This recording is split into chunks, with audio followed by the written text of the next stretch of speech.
Yes, guys, welcome back. Welcome back to another live stream. Welcome back to another video. And yes, if you guys just woken up, you are not dreaming. Chelsea are in the Champions League final. The third time we have made it to the competition in the last 15 years. Only Bayern Munich and Real Madrid have made it to more Champions League finals than Chelsea since 2000. So we are keeping ourselves in very elite company as well. Everyone looks absolutely drained, and I don't blame you guys because it's been a long ass night. Like, I didn't go to bed till about 6 a.m. I don't know about you guys, but I'm still in the stage of just processing it all. We're in the Champions League final. We never thought this was happening a few months ago, and we're sitting here near like 90 minutes away from the pinnacle of European football in Thomas Tuchel's first 4 months as Chelsea manager. It's ridiculous. The more that I say it, the madder that it sounds. But yes, guys, smash the like and subscribe button if you guys haven't done so already. Let us know your thoughts down in the comment section below as well. We're going to open up the lines to you guys as well in about half an hour or so. But yo, Wayne, we'll start with you, man. How's your night been? Lack of sleep, the buzzing is just unreal. I'm so many emotions going through my head right now. I want to say quickly because it's obviously I've said it privately to you, Lewis, but I'm going to say it in front of everyone. Thank you to everyone in the comments. Thank you to everyone who's always been on the panel. I couldn't dream of a better people to hang out with and talk about football through this brilliant time of the year with what Chelsea's achieving. I couldn't wish for better people I can call friends now to watch the game with and talk about my favourite club and have the passion that we all have. I'm just immense dreaming about it all. And something I thought about last night as well. I don't know if it's true, but I thought it must be the only team it's ever happened to.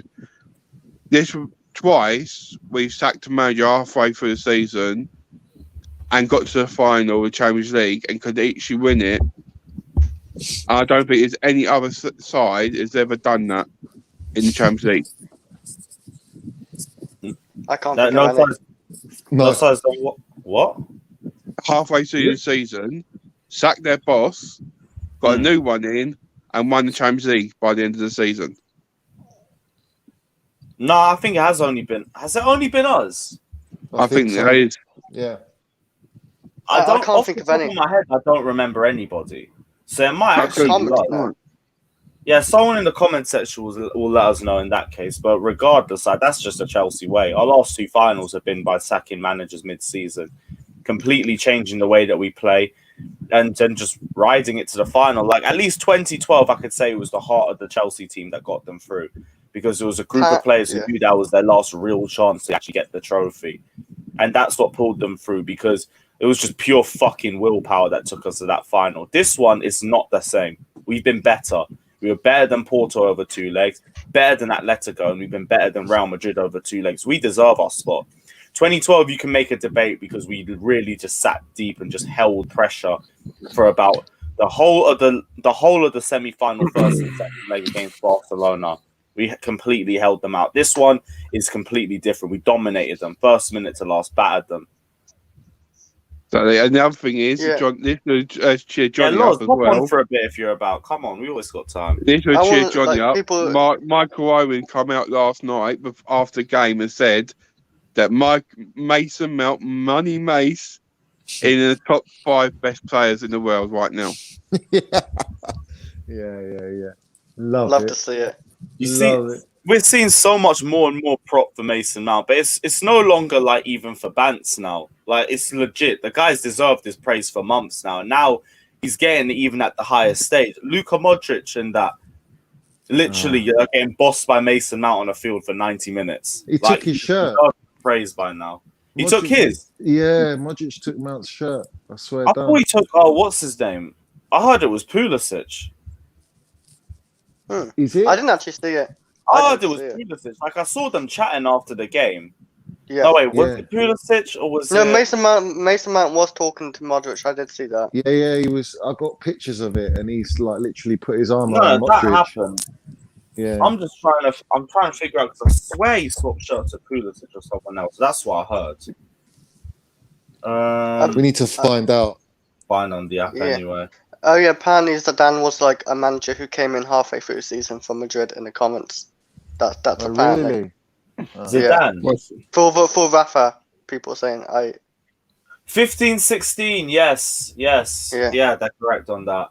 Complete. Well, to be honest, I'm not really that surprised. That's pretty impressive. Two of the biggest clubs. Yeah. You know what I mean? Love that, Johnny. Love that.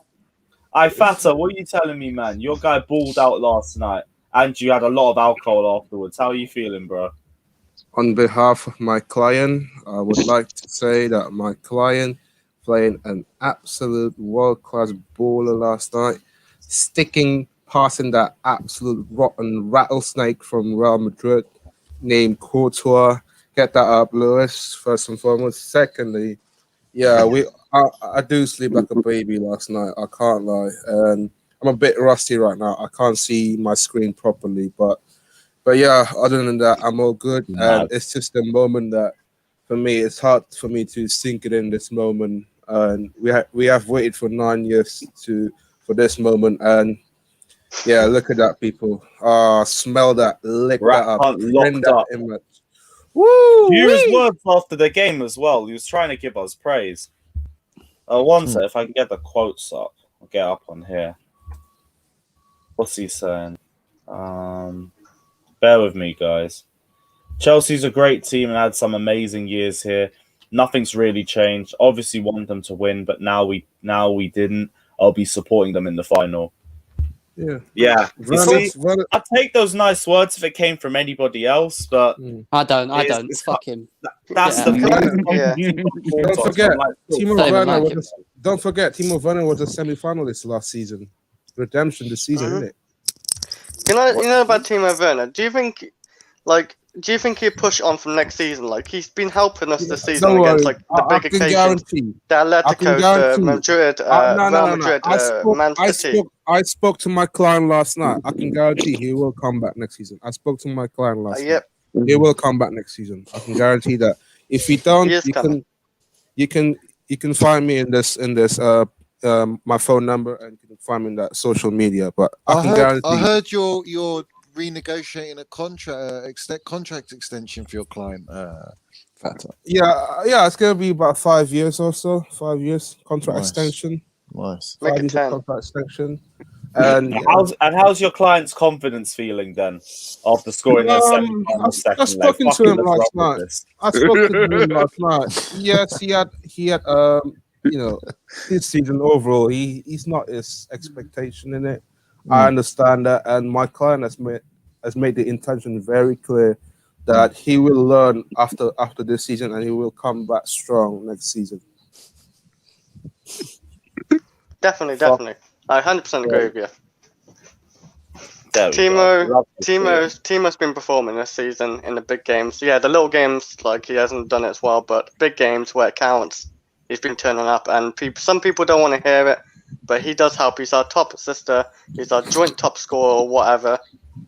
No one's took the load off him as much this season, and people want to blame someone, and Timo Werner fits that normally for me. Daniel's saying he'll miss a sitter next week, but Werner was fantastic last night. Everyone was. The one thing I will want to say, though, we'll turn this into this point, and this is the only slight negative we'll chat about. I agree already. Our finishing. Because even in this sort of game, we're sitting here and saying that could have been 6-0 Chelsea. That could have been 7-0 Chelsea. The maddest thing is, I've said we don't really make enough chances. Over the last few games, we have been making a lot of chances. Like the XG, I think, for the both legs between Chelsea and Real Madrid is Chelsea 5.8 to 1.2 for Real Madrid. They've barely had any opportunities at our goal, both legs, and Chelsea have absolutely battered them in either half. But we just aren't clinical, as always. And that's the one thing that I'm worried might be the difference between us and Manchester City. Because City churn out a lot of chances, but they also take a lot of chances too. And their defense is strong as well. So it is going to come down to who has the better attack. And that's where I'm just worried a little bit, because I know we aren't clinical. I know we're not a one chance, one goal sort of team. We're like a 6 chances, 1 goal sort of team. And I'm worried if on the bigger stage, that's going to be what holds us back. Of course, yeah, that's the only one worry. But Look on, Jam. City don't really, yeah. Go on, Jem. What are you going to say? No, I was just going to say I think City are as equal wasteful as us as well. Don't get me wrong; they have players around the pitch that can hurt us. I think we are the same. But I agree. I think it's going to fall down to who can be the most clinical, who takes their bigger chances at the time. And the other thing as well is whether they start Sergio Aguero or not. Because if they start someone like him up front, then he only needs 1 or 2 opportunities and he scores, and that could be the difference. So that's the thing, and I expect him to start. Like, he's going to be having his Didier Drogba story that day. Final ever appearance in Manchester City, Champions League final. Said he'd never leave until he's won the Champions League there. And who is he playing? The team that he's stat padded against more than any other top 6 side. Like, I hate it. Yeah. We talk about written in the stars. I know. But we can equally end that. We can equally end that, and I think it's going to be an extra time job. I'll be honest. I think it's going to be such a tight game. I think it's going to be. It's going to be. You know what? It's going to be like the Munich not Munich final. The against United, man. The final against United. Wait. Moscow. Yeah. In the sense that, like, it will go to penalties. It's anyone's to win. I think it's going to be like that. I think it will. Because we're both solid defensively. They are unbelievably defensively, and we are as well. I just think we might cancel each other out. Look at the semi-final in the FA Cup. It was literally a 1-0. I know, but that one wasn't everyone's best team. City had a lot of rotations. We had a lot of rotations. That's why I like it for the fact that we can say that we've beaten Manchester City in 90 minutes in a big match. But it's still not 18 v 18. That's why I'm waiting for Saturday. I think what will be telling is what you just said there. Saturday, if they play their strongest teams against each other, you'll get an idea of how the Champions League final is going to play out in many ways, I think. And for me, it's down to Pep to try and suss out how to work Tuchel out more so. It's also the thing. I get that, but it's to an extent because I understand Man City's intensity still being up. Because they have to win. If they win this fixture, they win the Premier League title. Even if it drops a little bit compared to Wednesday, because in my opinion, to keep the same level of intensity for 2 games in the space of a week would be too much to ask for them. Even if they were to do that, though, I feel like with us, I'm worried our mentality is going to drop a little bit as well. Because we've just come off the game against Real Madrid. We've had a day's less rest as well compared to them. So I'm a bit worried about how we're going to approach that game. That's why I think it's like a dress rehearsal. We get an idea of it, but I still don't think it's going to be both teams at their final strength. But I can see a lot of changes, though, for the game of the weekend. Because I could easily see Reece James being in. I could easily see ZH being in on Perisic as well. Do you mean I could even see Zuma starting? I could easily see it because we've got more. I think our strength and depth is better than they have. Because they've got players, but they haven't got informed players like we have. We've got informed everywhere. Even Krusty the Clown is informed. Oh wow! I would say though that I don't want them to win the league at Stamford Bridge. Is it at Stamford? It is. No, is it at the Etihad? So I don't want them to win. Us being the team in history that they win their title. So for me, a draw is good, or we beat them. I don't want to lose, but I would say that City have lesser games of importance running into the final compared to us. But where people think that's a disadvantage, I actually think it's an advantage because we will be in that high intensity momentum and mindset, whereas City would have dropped off a bit. Because once you've won the title, you do drop off. It's just natural. But you know what, Johnny? The other thing as well, right? And this goes against, this is what they call the law of averages. If it means us losing on Saturday to then beat them in the final, I'm all down for that. Honestly, I do not really work. I'm not actually that fussed. I want us to win, obviously, but if we lose Man City, it won't be like the end of the world. Do you know what I mean? Yeah, we're 3 in a row. But the law of averages, though, Lewis, if that means them beating us this weekend for us to then go and beat them in the final, I'll take that all day. Because let's be fair, we are 1-0 up on them at the moment. No, actually, it's 1-0, isn't it? No, it's 1-0. Sorry, 1-0. So, yeah. Is it 1-0? Yeah, they beat us in the You're talking about the game in No, I'm January, saying how isn't many you? times we played them. Yeah, how many times we played them? Only one. One. We We played played them twice. under Tuchel. It's just once, but we played Yeah, them at oh, home. okay. Oh yeah, at we the lost end at of the home year. 2-0, didn't we? I remember. Yeah, 3-1. 3-1. I'd be happy with a draw. Jam, you really forgot about that. Oh, I did forget I about don't that game. remember it. Maybe There's from no sick. need to. Fucking shit Mm. show. know, O'Brien Kante home and away wins man of the match. I don't remember the last player to do that against a team like Madrid. And Johnny MM5 since the start, as always. Yeah, here's the thing. Kante's man of the match yesterday is definitely without debate. The first leg, we were all having questions about loss around the first leg because I was still saying about his final ball. Today, that was the only thing. That was the only question we had, and he answered that excellently. Like his final pass was brilliant. His breakup play was excellent. His recovery was brilliant. His pace, like this guy had Modric and Kroos. They couldn't keep up with the guy for 90 minutes. It's too quick. He was all over the pitch, and as my thing was always get the final ball correct so we can at least continue to play afterwards. And the final ball for the first goal led to Kai Havertz lobbing Thibaut Courtois, which led to the first I wish goal. that went in, man. And then, yeah, as much as I love the fact that Werner scored in the semi-final, if Havertz lobbed Thibaut Courtois to make that, that's what I wanted more. A statue of him outside the bridge.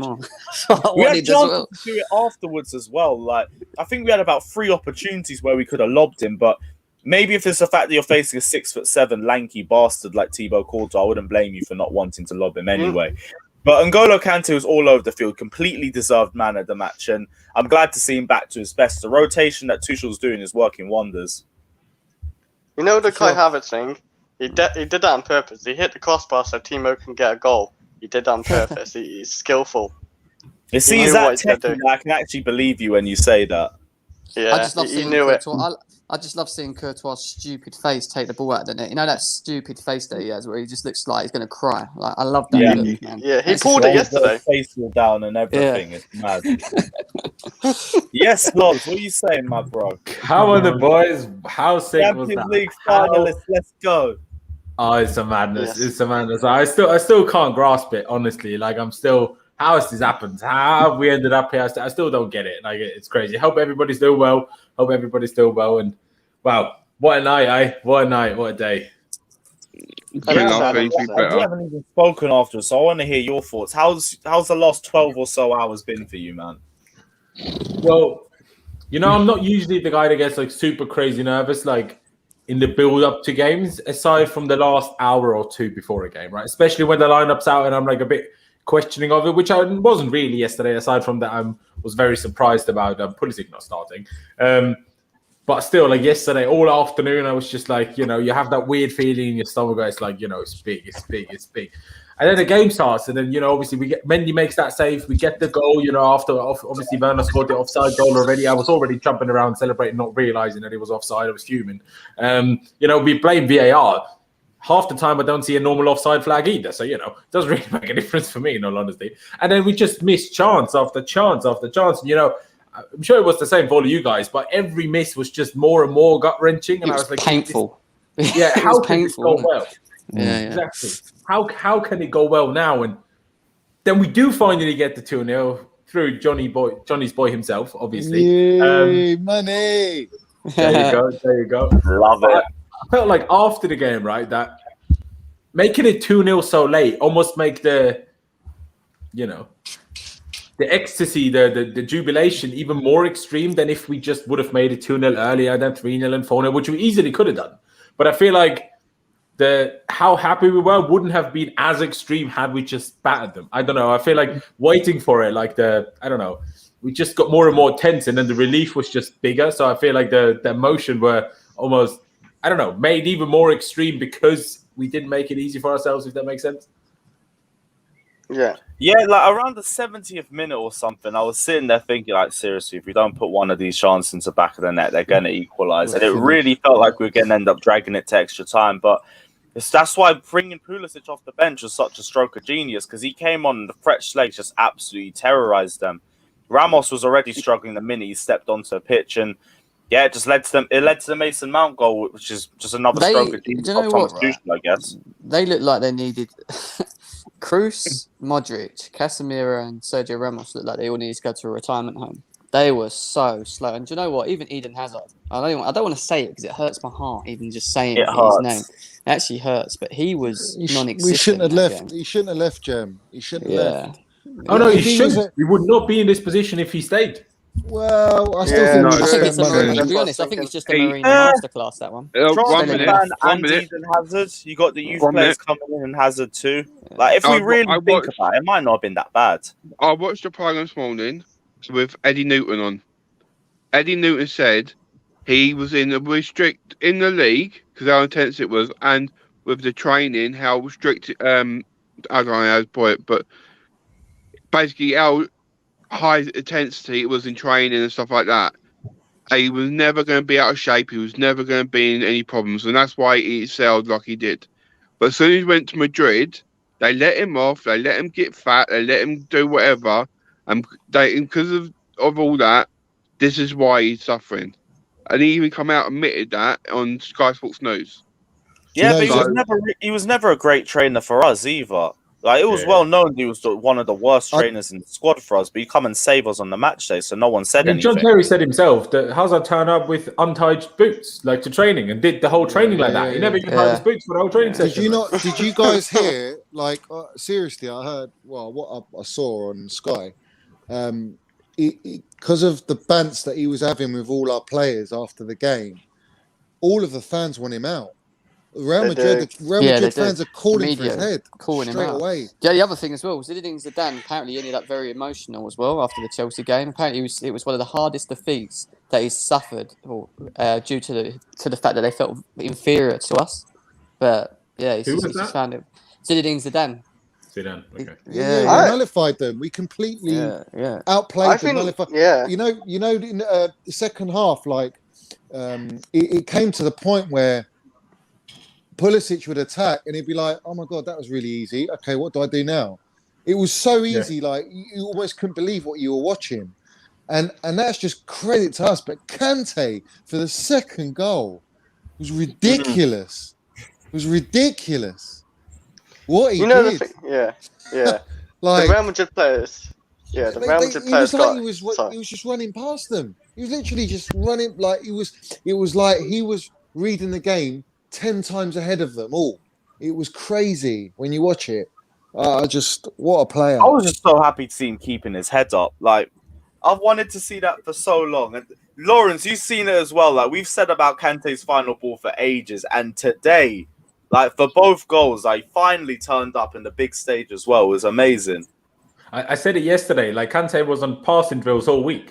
But like, what's happened? How's he changed from what he did last week in Madrid to what he did yesterday? It was night and day in terms of final thirds. It was ridiculous. Man played all the perfect passes. Yeah. You know, it's insane. Big fan. If Kante plays like that, he's one of the best players in the world. Like, we talk about Mount and, you know, it's all well and good. But if Kante plays like that, he's so far clear our best player right now. Obviously, Kai and Mount can get there, and Pulisic as well. But in terms of how far they are, Kante is right up there. Kante is already world class. Like, him and Thiago Silva are world-class players, comparing them to like your Modric's and Kroos and all these players. But I wanted to ask you guys this, right? In the run-up to this Champions League final, you know, like when Spurs did it, it was like Ajax was their final. When other teams have got to a final and they've had to really fight for their lives to get there. Like Porto, before they played us, it was like a massive final against Juve. Like, we haven't had that game, and neither has City. So I'm looking at it as we are clear. Both of us are clearly the best teams in Europe. And this is a proper final. I know it's Prem, but it's against anyone we've played against and they played against, we've always looked comfortable, so to speak. Like, and that's credit to us. It's more to Tuchel than Pep, because Pep, you expect it. He got to semi last year. You kind of expect him to take that next step. But for us, it's just incredible. And I just want you to sort of, do you agree with that in the sense that this is a proper, like, this is the game which is a real final for our team and for their team? Do you know what I'm saying? No one's played like a game beforehand. That's no. Yeah, When no, they've really 100%. had Like, to- there was many times when, like, back in the day, right, when Barca and Real Madrid played each other in like a semi-final, and you all knew that was actually the final. You know what I mean? Yeah. And then whoever won that semi-final then wins the final. That's how it always happened, right? And you're not wrong. Like, none of us really had that. But I mean, I said it after the first leg of City PSG. We're by far the best team in Europe. Obviously, City kind of made that a little bit right again in the second leg, especially the second half against PSG. Obviously, PSG lost their heads. I get it, but they lost their heads because of how good City were. But still, like, we're right up there. You know, obviously, people will talk about City and, you know, they're so far ahead in the league, and they are. But No, I because think you talk about losing heads. I feel that the English clubs in the Champions League right now are miles above the rest. 100%. Yeah. The level the money in the Premier League anyway. Like, I'm not surprised by that. I'll say before that, do that Justice donation saying I agree with Johnny. I actually said it in chat. I'd rather go into a final playing meaningful games rather than just playing in second gear. Yeah, we haven't had, as much as what people say, we haven't had an easy run to the final. We faced an Atletico Madrid team who are one of the best teams in Europe, only lost 2 games before facing us. A Porto side that knocked out the Italian champions, and a Real Madrid team who are still going out for La Liga. Like, it's not been just easy. quickly, people might not know this. Real Madrid, before yesterday, hadn't lost in 20 games. Yep. Do you know what I mean? Like, it's mad. So can I quickly highlight a comment, Lewis? I hope that's okay. Because someone said respect Bayern and that. That is all well and good. But if you've seen Bayern with the high line they play, and then you've seen us against Real Madrid, we would have ripped them to pieces. We would have absolutely ripped them a new one. Okay, Lewandowski might have scored 1 or 2 in each game, sure. But if we even take half of our chances, we win each game 4-2, 5-2. Honestly, Bayern cannot defend a high line, but they play a high line anyway. So respect Bayern, sure, brilliant team, but I don't think they would have had us with how we play. That's got to give us a bit more optimism for the final, though, because we know how Man City play with their high line, and we saw in the semi-final how we can expose that. How do you take this, guys? Right. So, if sorry, I can hear an echo. If Tuchel's going into this final, he couldn't do it with PSG, and he had, you know, Neymar, Mbappe, all these top quality ballers, Verratti, Silva, and he couldn't do it, right? He's come to Chelsea halfway through the season. He's got us into the 2 finals. He hasn't got a Neymar and Mbappe and Verratti, all right? Yes, he's got a Silva, he's got a Kante, but if you look at our front line, we haven't got those players yet. We've got players with potential, but not those players yet. Pep, on the other hand, he just cannot break his duck for getting City that Champions League. And Tuchel personally cannot break his duck. So if one of these guys loses the final, well, one of them is going to lose. Who's got it in them to take it on the chin more than the other? Does it? If Pep loses it, right? Does that completely crush the mentality and belief of Manchester City as a European giant? Or if Tuchel loses, does that mean, like, does he feel like Klopp in a sense where Klopp could never win that major trophy, and he needs like 3-4 goes at it? Do you know what I'm saying? I'm really interested in who wins out of this battle and who can deal with it. Because for Pep's been at the club for over 5 years. Tuchel's just come in. So does Tuchel get a free card anyway? I would say yeah. But does Pep? Yeah. Because if Pep can't win it now, is he ever going to win it? It's weird, isn't it? Because at Chelsea, it almost makes it like it's better that you're only like a short bit into your career at Chelsea as the manager. For Pep, it's like makes it okay. He needs to win it now. But for Tuchel, it's like if he doesn't win it now, who knows if he ever gets the chance again? With how long managers stay with us usually. I know people, love the dream. Tuchel is brilliant and everything, and he'll now stay for God knows how long. And I hope so as well. But if we look at the past, that's rather unlikely, right? So it's tough, I suppose. Like it all depends on how the game goes, really. If either side gets battered, they can get looked at. What Johnny's just hinted on. If it's a tight game, I think it's a tight game. Anyone can win, anyone can lose, I suppose. Can I say something about Tuchel? You know, like Tuchel got to the final in the last year. He can do everything. He can do the tactics. He can set up the game right, but he can't be finishing the chances for the strikers. That's not his job. He can't be doing the shooting. So if Chelsea do all the like tactics right and like move the ball well and get the chances, Tuchel is not the man to be putting it in the net. It is up to the players to step up to that point for me. So like I know, like you say about a bit like Klopp, I feel like Tuchel's a bit unlucky if it happens again for him. If like we have chances again and miss them. I think the other thing we have to bear in mind as well is that this squad that he's inherited is not actually his squad yet. You know, he's came in and he's sort of got them to all play at a high level, which is working for us, and a system that works for us. And you know, it doesn't matter if he's rotating them or not; they all seem to be playing at this certain level, and that's good. But where I think Tuchel can be deadly is, we'll have to see in the summer, is how many of the players that he actually values, the ones that he don't, if he gets rid of them, and who he brings in. And I think you give this guy another, full next season to compete in all 4 competitions with the team that he wants. It might surprise you that he might just go for a striker. Maybe he already knows that. Maybe he's just trying to sort of guide his way through it at the moment in many ways. If we don't win the Champions League because we haven't got a clinical striker, then, unfortunately, we're just going to have to take it on the chin and just move on to next season, and hopefully we sort that out. Do you know what I mean? So, do you think that it's an advantage that he's inherited what you would say, well, definitely in our front line, a very young side? They're inexperienced and they're young, and at PSG they're not young and they're not inexperienced. They're all, Mbappe, Neymar's. They're like Ballon d'Or candidates. They're not, They're experienced Champions League, not winners, but they're experienced Champions League, like they're players. They've played there. Whereas our boys haven't. Yeah, and I think that works in Tuchel's favour, believe it or not. Yeah, him coming in. I agree. Because he's almost like put his arm around everyone, and he's like he's instilling this belief, this high elite mentality in these young kids. They're fearless. They've got nothing to lose at the moment, aren't they, in many ways? So, yeah. And that is dangerous. Whereas City, I feel, got more to lose. They've got more to lose. It's theirs to lose. Let's be serious. I keep saying it. It's theirs to lose in my eyes. I think the pressure's on them more so than us. I know people say, well, Tuchel got to a final last season and he didn't win it, and if he does it again, it's going to be against his resume. But I don't know. Like, I don't think there's a favourite for this final. It's not as cut and dry as there's an underdog and there's a favourite. There isn't one.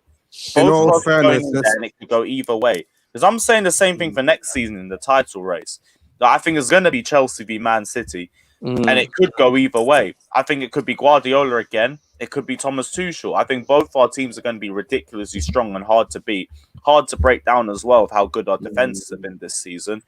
It's just going to depend on who we buy going forward, because we need a goal scorer. That's the main thing for us.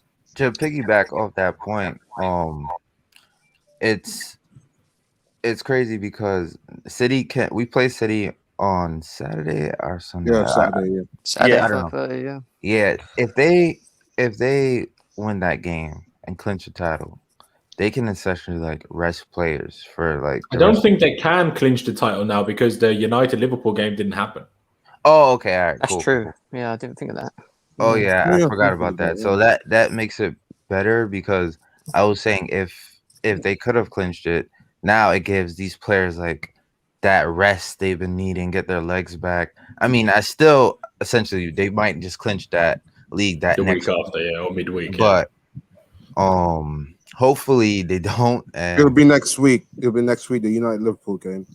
Oh yeah, hopefully they don't, and their players can play more minutes. You know what I mean? Because I don't wish like anything on anybody, but I would hate to play a fully fresh, fit City, and we're still fighting for top 4. Should reckon City and Chelsea going to rotate on Saturday? Surely they have to rotate, though. Yeah, I think we need to manage Thiago Silva. We need to like put him in bubble wrap, manage him.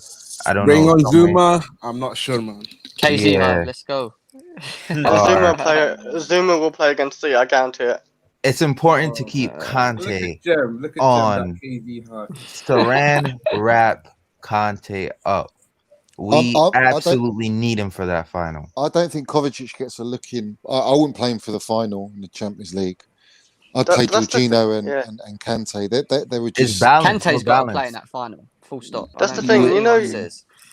I think I said the same. Like I do rate Jorginho, but like obviously for me, I think Kovacic is a better player. But for the final, I probably will say Jorginho and Kante because Jorginho for the Champions League has been unreal too. So I do agree with you there, Johnny.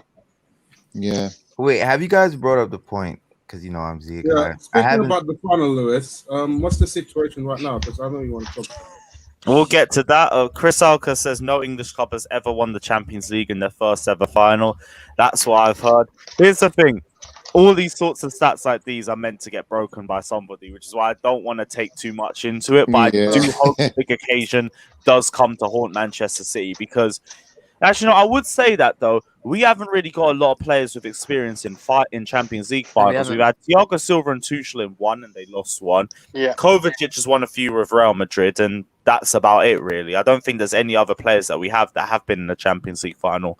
At least off the top of my head. So, Lewis, you know, I know it's only Europa League, but Aspie's been there. Do you know what I mean? Giroud's been there. You know, I mean, we haven't got... abundance of experience, but we've got players that have won things, haven't they? So, but I know, but like, if we're gonna say in this case of finals, they've all been in finals, like Manchester City and Chelsea combined, and then we can add Europeans to them as well. But with us, it's just I think because the Champions League to us is the biggest club competition in European football. I think when you're in that sort of situation, you feel it a lot differently. Which is why I was going to say in the case that they haven't been in the Champions League final that the inexperience might haunt them, but we're kind of in the same situation. The only do you think that because it's against another English team, the pressure will feel a little bit less because it won't feel like this Champions League final because you're playing against these lot that you've played already 3 times? I think it's more pressure. It depends on the way you perceive it. Like it could be more as well because it's an all-English final. It goes both ways. Oh, no. For sure, but in terms of does it feel like a Champions League final? Do you know what I mean? When you're playing against these lot that you've played 3 times already. For me, did it feel like that in 08? Well, no, it did feel like a Champions League. I don't remember, to be honest. I think fair enough, because like, I was a kid then, so I won't really feel it. I'll tell you because I was heartbroken. Tottenham Liverpool didn't feel like a real Champions League final. That's for sure. No, that ended in 30 seconds. That's because that was a shit game overall. Though. What was the question, Lewis? Did you ask about 2008 final? No, as in like, did we feel like the 2008 final was a Champions League final despite it being 2 English teams? Did it feel that? Because you would have been old enough to know that. So would you feel that way? No.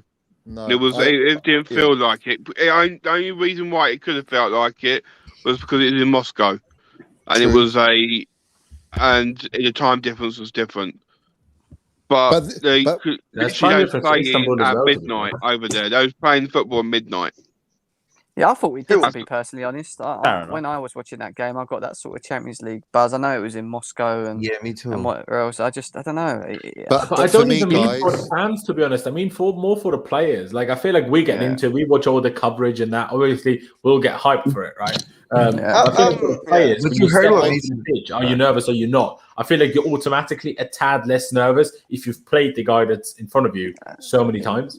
Mason Mount said it. He said, yeah, we play them on Saturday, but it's nothing like playing them on the chance. It's just different. Yes. The feel is just different. Do you know what, guys? I would say, in 08, for me, it didn't feel like it does feel for me now. And I generally feel like this is a Champions League final. Whereas the United game, it just didn't feel like it. And it was our first one as well.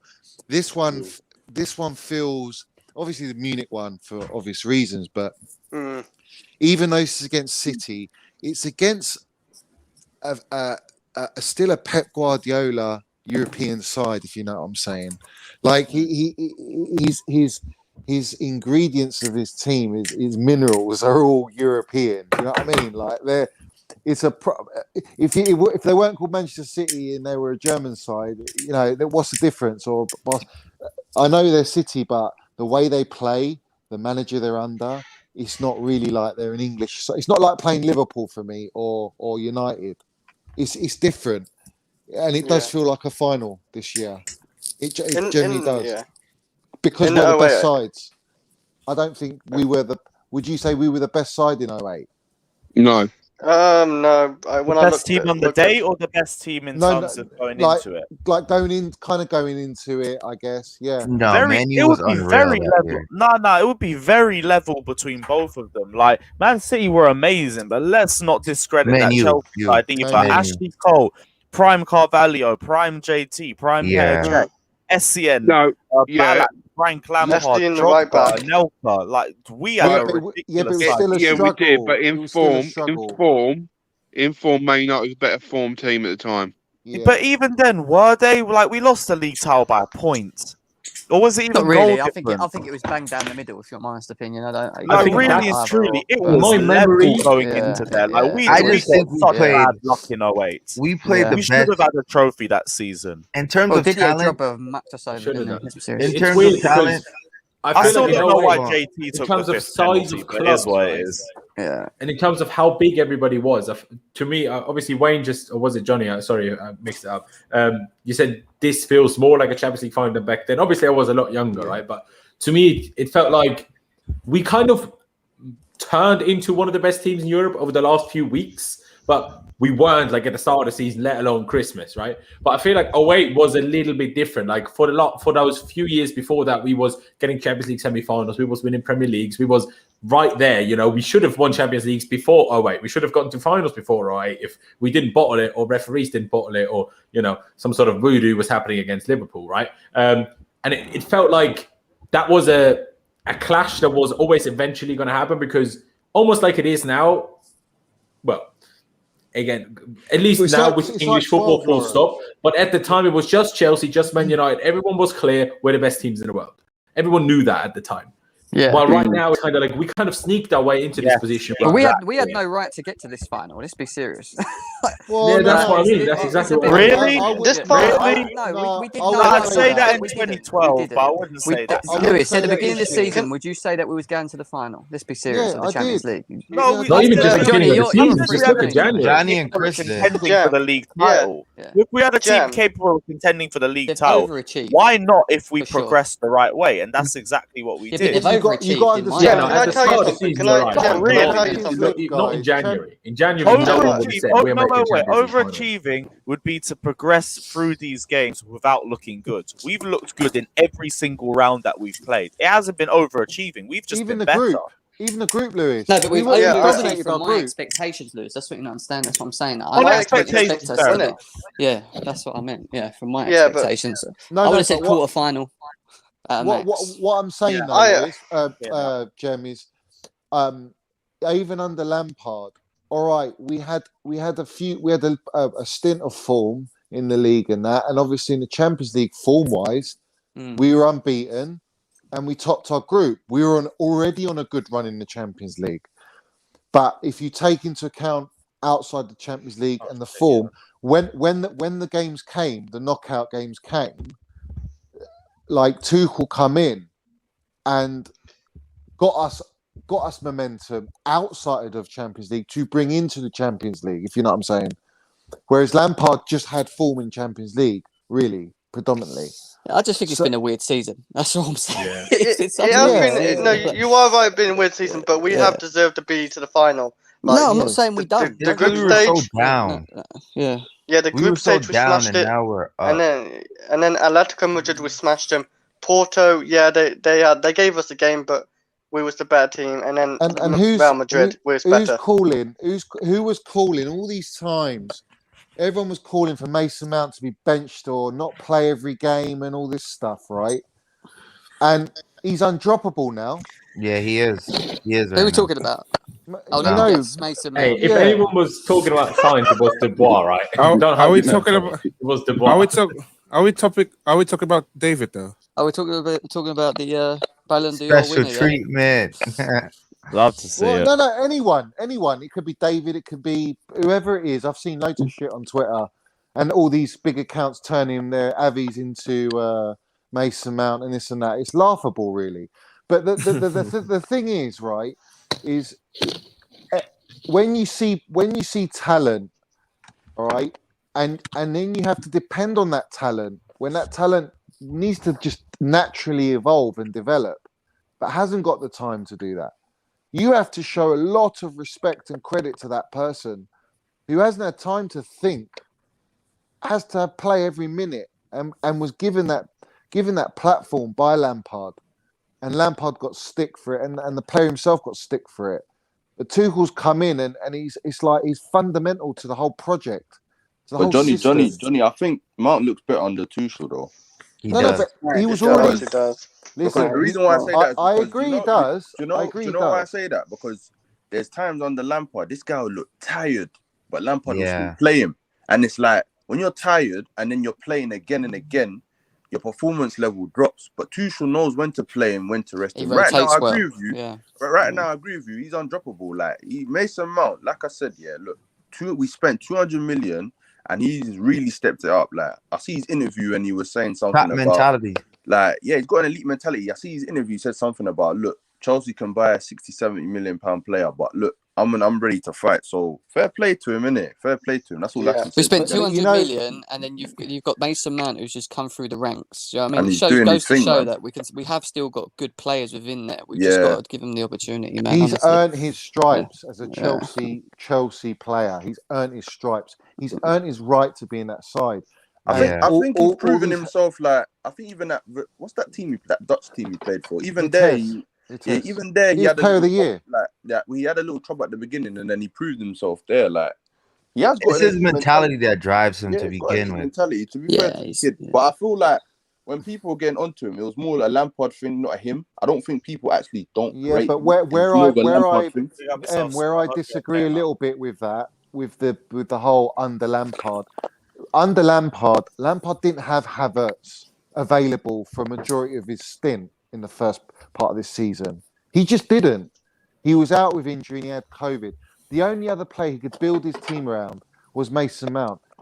Of course, he would love the luxury to rest Mount occasionally, but the games were coming thick and fast with high pressure that he just couldn't afford it. No. Well, the thing is, I think Frank did wrong. Defense was shit He shouldn't have based it around anybody.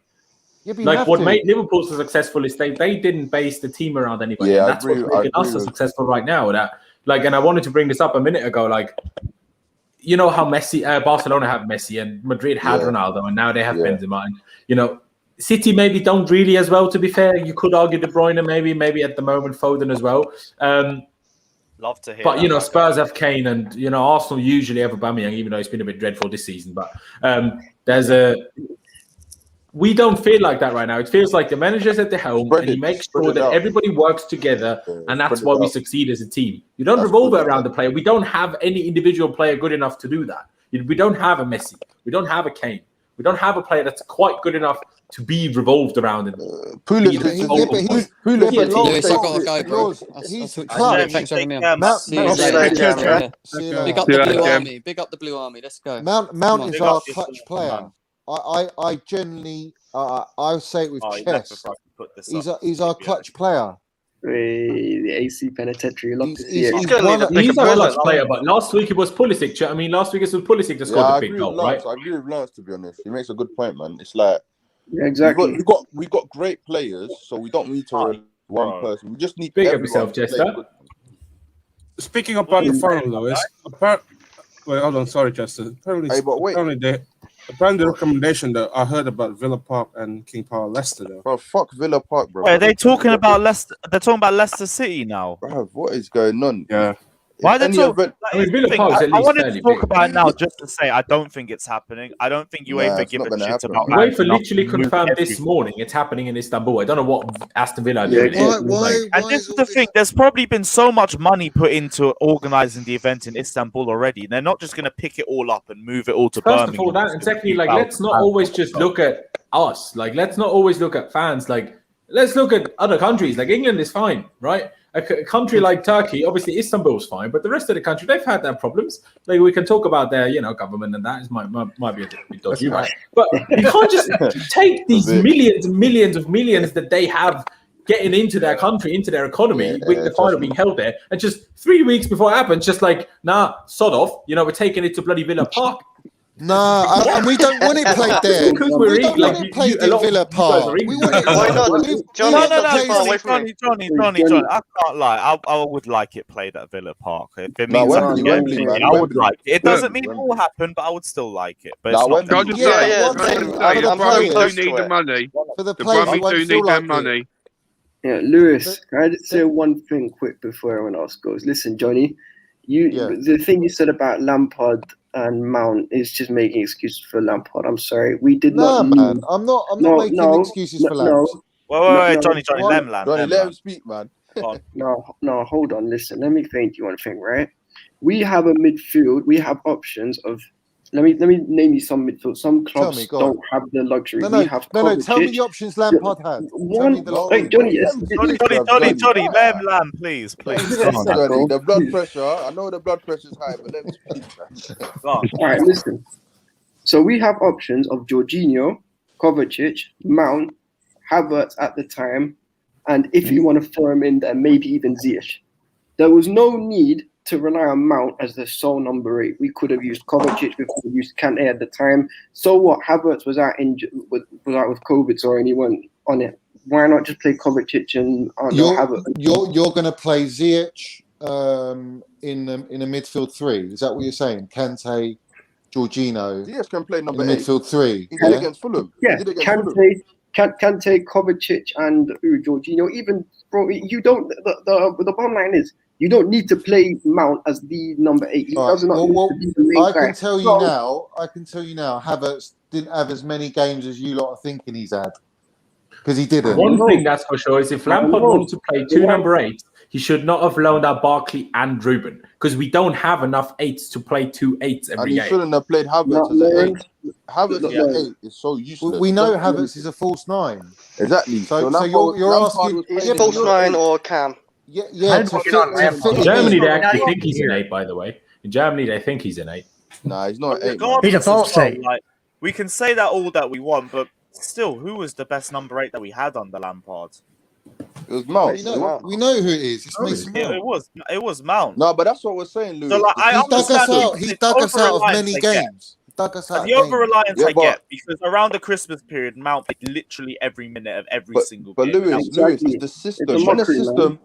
When a system suits only one player, in theory, only number 8, like you said, he's the best number 8, and he's the only one that can play number 8. Of course he's gonna excel, because no one else can play number 8. I wouldn't say it's just suited Mason Mount. I say it suited the academy players. It suited Reece James, suited Tammy Abraham, it suited Mason Mount. And that's what the problem was. It didn't suit our new signings. It suited the players that we already had in the squad. And that's what the problem was. It didn't suit the entire and all team. the injuries we had, and the COVID, I think it's more and of a the new players problem, adjusting like and settling. No, not COVID. One player had COVID. Let's not. But I'm talking about the COVID. COVID is in. You have to train separately. You can't go out for meals with your teammates and create a bond for all these new players. They're adjusting to a new culture, a new country in a global pandemic. Come on, man! Like you can't just expect these guys to just. Yeah, but Johnny, hold on. I know they're professionals, but you can't expect them to just come on the pitch and magically all work. And they're all coming in and out of the front line, not playing consistently, not training consistently. Like, I'm sorry, man. But Johnny, hear this shit. You can't say. Why are we even talking about Lampard? Can we not just be gangster about Tuchel right now? Exactly. No, too short. I want to say one thing about Lampard. Yeah, Lampard said with this group of players we can't compete in it. He did say that in it. So do you know what I'm saying? They need time. He says they need time to gel. For them. No, he said with this team we can't compete. He said it. He did say that. He said it. And look what Tuchel's done. So it's more credit. Tuchel deserves any more credit than Lampard. I'm not denying. Tuchel came in day one. He's here to win things, not to do a transition. We got to be honest. Lampard was out of his depths. Like, he just didn't have the experience. But what I'm saying is he had a lot against him. A lot of things going against him. He's got a flipping window of £250 million. Had loads against him. What are you on about? Listen, £250 million, right? £250 million. You got Thiago Silva. You can't play every game. All right, and our defense was already poor. So he's in and out each game, playing in the back four. Yeah, but Johnny, all those things that went against Lampard are going against COVID and all the same. Havertz, He had the same amount of injuries. Injury to Ziyech, injury to Pulisic. He didn't have Pulisic for the whole. But Tuchel had the same thing, bro. And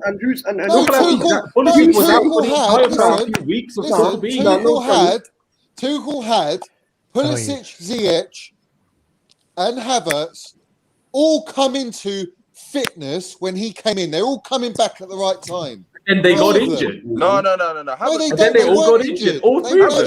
They weren't. Yes, they got injured. Look at Havertz was out with COVID. Yes, they did. I mean, I'm going to end the Lampard debate by saying Lampard failed by being too rigid in his formation. He tried to pigeonhole players into a formation that they were not suited for. If he had been more flexible with his formation and put players in the positions to succeed like Tuchel had, he would still have his job. That's the end of that debate. 100%, man. Exactly. Yep. Yeah. And I don't get that. Boys, just quickly, I need to bounce. It's been a pleasure. Subscribe to Lewis if you haven't already. Lewis, I'll see you later on my stream. Boys, have a good evening. Subscribe. Smash the like button, and I'll see you guys later. Cheers, boys. All right, big up. Yeah, Scott, hop in, man. Come in. All right, Lewis, just to add on to what my man Jester just said there, Johnny, you say we had a poor defense, but with these same defenders, man like Uncle Tommy Tuchel has come out, and we've got the top three. We're playing a back three, though. We're playing a back three, not back four. The system's making Is Lampard not allowed to play back three or something? What is he? Is there like a law which says Lampard is? There's an obvious reason why Tuchel is not playing a back four, and the reason is they ain't fucking good enough. That's it. Because he's a clever manager. They're not good enough to play back four because he would play a back four if he wanted to. If that's his system next season and he plays a back four, let's see who he brings in to play that back four because right now he ain't doing it, bro. No, but that's there's a reason. Johnny, that's why he's saying that I know Tuchel's done great. I know he's come in, but Lampard was adamant. Lampard's adamant plays back four. That's the way he knew. No, That's but if it's not going well, you got to change it. Yes, but he's not experienced enough he hasn't got the experience to fall back on, and he had all these issues. Why was he employed then? You're a manager. I don't get it. But yo, Johnny, do you want me to go back into all of that? Seriously, bro. He was doing that last year, though. He was switching formations. I remember we played like Wolves. And we played like Tottenham and we went to a back three. Even when we played Man U at the beginning of the season. I don't know why he was just so adamant on playing a back four all the time. Because he didn't know how to integrate the new players. He was struggling with it. He didn't know how to do it. That was his problem. Hey, big up Werner, man. Hey, big up Werner. Yes, big up Timo Werner. Yes. Have you guys noticed that his hold up? Timo Werner getting us to two finals this year. I said he will score, bro. If he missed that, I swear. If he missed that, I would have found him. Well, that's Scotland. That's Scotland. Depends if we want to go back to that same conversation. It depends if we want to go back to it or not. It's completely up to you because I know you said you had a few things you wanted to say. So bro, it's long, man. It's long. I can't be bothered. It's just all I say is it's just excuses. I think it's just excuses. No, it's not, Scott, man. It's not excuses. It definitely is. It's not. There's a lot of factors involved. There's a lot of factors. It's not as cut and dry as everyone thinks it is. It is, though, because you want to bring the injuries into account, but people won't talk about the injuries Leicester have had, or won't talk about the injuries Aston Villa have had. I'm talking about us and Lampard. But we use these excuses to Lampard, but Rodgers has Leicester in the top four the whole season with injuries. Rodgers is an experienced manager. But then we go. That's the whole point. Is so Lampard shouldn't have been in charge. But that's not Lampard's fault. Lampard was employed by Chelsea Football Club. Yeah, he done an amazing job last season. Amazing job. Oh, no, last season. Fair enough. But this season's Johnny, he did do an amazing job in the first season when he had what he had. But like when it comes to like, bigger players come in, I don't think he was. Yeah, he's just out of his depth. I've said that, but I'm going to defend him as well. I'm not going to have everyone just say Lampard was shit, and I'm so glad he's out of the club.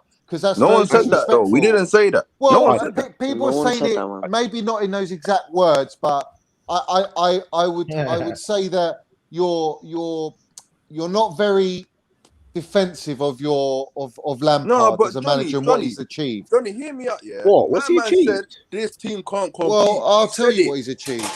He said this team can't compete. He achieved top four with a transfer ban and no Hazard. Cool. and brought through youth. That's an immense. Johnny, With 1 year compete. 1 year under Derby in the Championship, not even in the Premiership. That's incredible. I hate to bring it up, but Arteta did more than that in his first season. Arteta, and where is Arteta now? What do you think he did? Like, what? Because he won the FA Cup. Is that what you mean? Do this argument, if we're going to do this debate, I can bring these points up to counter your points. Because if we're going about what they've done, Arteta in his first season did more than Lampard in his first season. If we're playing did he get Champions League? Did he get Champions League? I actually don't think he did because he got an FA Cup.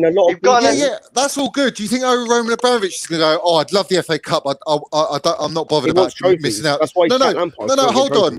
Do you think, I'll tell you this now, if we didn't get top 4, all right, and had an FA Cup, we wouldn't have the signings we got. Oh, good Lord. Well, what do you want? What's better? To win your argument saying Arteta's a better manager, or to actually look at the bigger picture? And didn't say Arteta was a better manager. I used Arteta to disprove your point. Why is it disproving me? Because I've just proved that Lampard had a better season. He did really well. He did an amazing job. Lampard has, he did. He did a good job. Didn't do an amazing job. Arteta didn't have a transfer ban, did he? Cool. His team is vastly worse than ours, even with a transfer ban. Our team was on the top 4 side without Hazard. Let's have it right. It wasn't. It's still better than Arsenal's team. So really, Arsenal's not really a top 4 side either. So they're kind of on par. But and Lampard got top 4. Lampard got top 4. So, Johnny. So in my view, he allowed our club to progress. Not just winning an FA Cup. Look at Arteta. But Johnny, the season before, Johnny, we got Champions League the season before. They're a 10th. Show me that.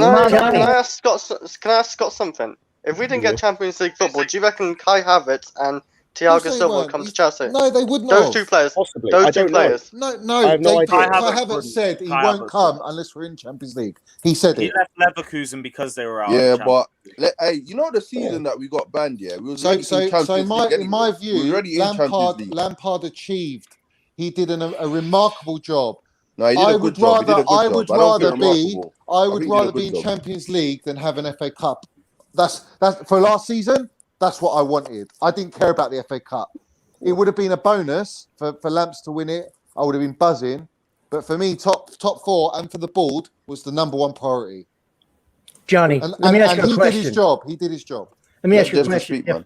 If Lampard was still our manager, would we be in the top 4 in an FA Cup final? Fuck no, bro. I can't answer that. I can't. You can. I can't answer it. You can. You don't want to.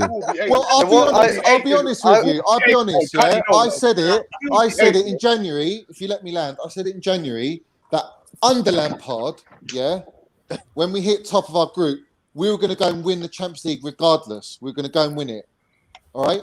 And we're in the final right now. We just got in the final last night. But I'm saying I believed whether it was with Lampard or not, we wouldn't have because everyone was calling him out. I said it, bro. I said it, and that's what I believe. That's fair enough. I just wanted to ask that question. Yeah. I said it, and that's what I believe. And I'm right now, like we're in the final, and whether it's Lampard or Tuchel, I couldn't give a shit really, because we're in the final and we've got the opportunity to win it. But I said it regardless. So we can. You're telling me we're crossing inshallah. We'll be in the final right now. We're crossing. Yeah, but you can't say that because you wouldn't have expected us to be in the final now. Johnny, whether we were under Tuchel or not. Shit, bro. No. Because under Tuchel, there's no fucking guarantee you're getting to that final, bro. There's no guarantee. You're telling me. How can you be so big balls I am to say, because we got Tuchel halfway through the season, yeah, we're going to get to the final Champions League? Bullshit. No one said that. No one said that. No one said that. No one even thought we were going to beat Real Madrid. And Johnny said, yeah, we are. We're going to be in that final. Hey, Johnny, you know I did. Come on.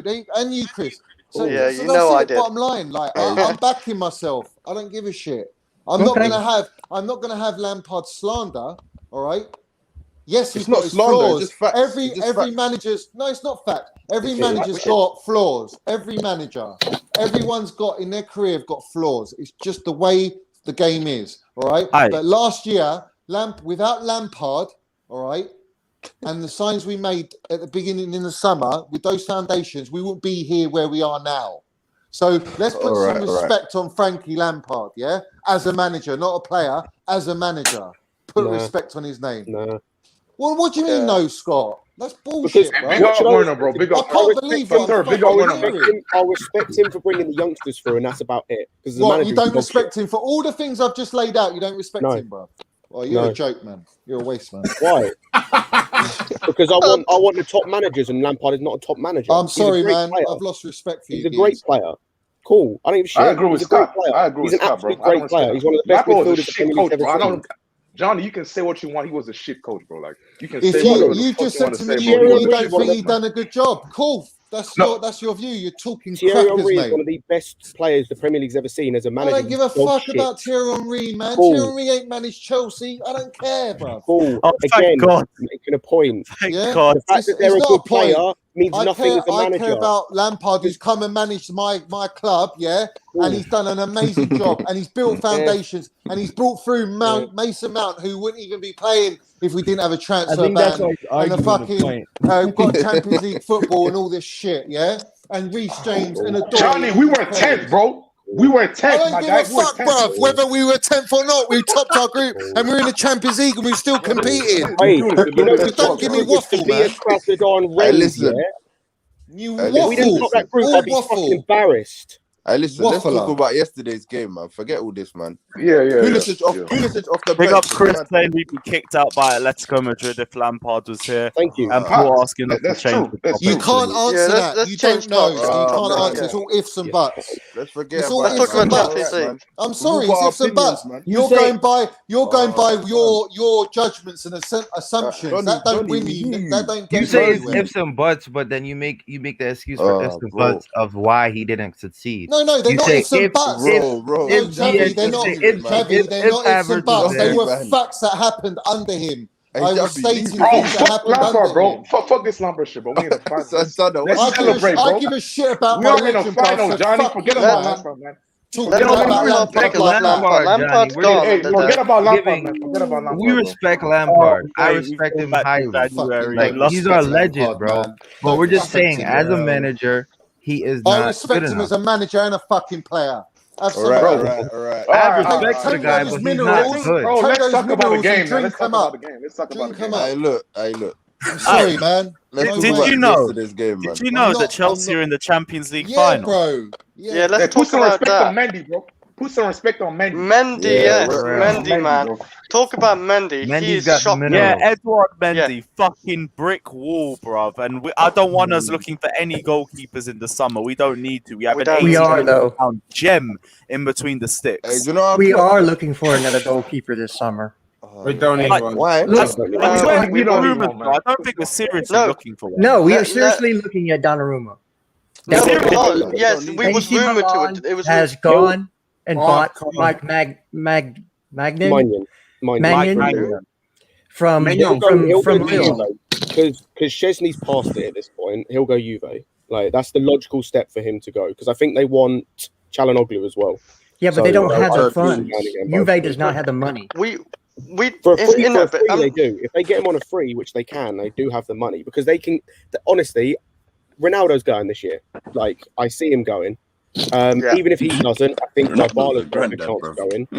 I think that who else is there that's like probably not going to be there next season. I think that Ramsey will probably be gone, and he's on big wages, so I think they'll be able to afford him. So I just see him going Juve. Well, it's possible, talking- but he's leaving talk- AC Milan. I feel talking hella about disrespectful to Mendy if we get another goalkeeper after the season he's had. Yeah, talking about Mendy. If he actually performs another game in the Champions League final, why would like Roman or the board look at another keeper when Mendy's actually proved every like wrong in a way? He can be our number one. He can be world class. Yeah, my only question about Mendy is penalties. That's the only thing with me. Other than that, he's flawless as a goalkeeper. Yeah, well, that's the thing as well. You can find a keeper who's good at saving penalties and use him as a sub. Like we have Kepa and Caballero on the bench, who can do that. I was gonna say I use this against Jordan Pickford all the time when people say you need a goalkeeper to play with the ball at their feet. If they can save penalties, it's one like small facet of their game that I don't give a shit about. Like Tim Krul's an amazing penalty saver, but he's a dog shit keeper in every other aspect. Yeah, he's very shit. Like he's playing for Norwich. So like I don't care if they can Krul's save funny, penalties. If bro. they're a good shot stopper and they're a good goalkeeper and their penalty saving's a bit iffy, cool.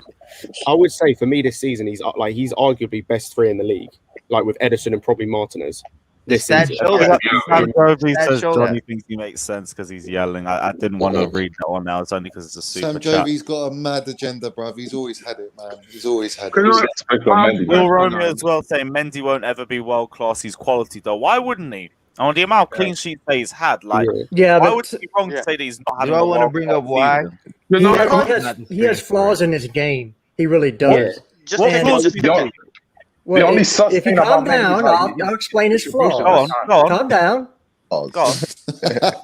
Calm down. So he's a little bit slow in his reactions when he dies because of his length. Bro, Look, come on. Wait.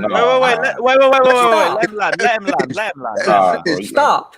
Guys. We'll hear How many of you hear played everything he keeper? said and then respond. How many of you I have played- played keeper? I play goalkeeper. One sec. I changed did my play picture the- right now.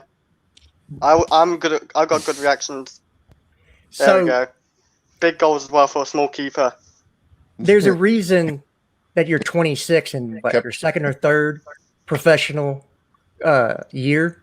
Was he 26, 27 now, and he's played Yeah, for 20, 2-3 28. years? 28. 9, bro. 28. 28. 28. He's 28. So anybody who has been a keeper or has worked with keepers, or we have a former keeper sitting upstairs, can see little things in his game that go, a world-class keeper wouldn't do that. Okay? So they will always look to upgrade every position. That's the job of the football director. And Czech knows that Donnarumma, or you can say Donnarumma, you can say Neuer, you can say Oblak, they all have a little something that Mendy is missing. And they all have a little bit different something that Mendy's missing. Because if he had it, he would have been signed when he was 2021, and he would be a world-class keeper already. But what are you saying that he's missing? He's missing. There's just some instinct that he's missing that you could see from time to time. He's a little bit slow on his dives, and you can see that that's when the penalty thing comes in, because he's so long and big. It takes him longer to make those. So how did he say that? I disagree too.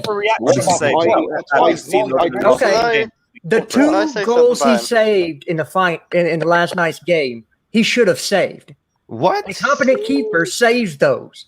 A keeper for a club like Chelsea saves those 10 out of 10. But he's a 6'6" keeper that has to get down to his left-hand side. Yeah. Do you remember Courtois had problems getting down low to the ground really quickly? It happens for tall keepers because how tall they are. Like, the smaller you are, you have better reactions. That's what it is. Personally, so what about the save against Fulham?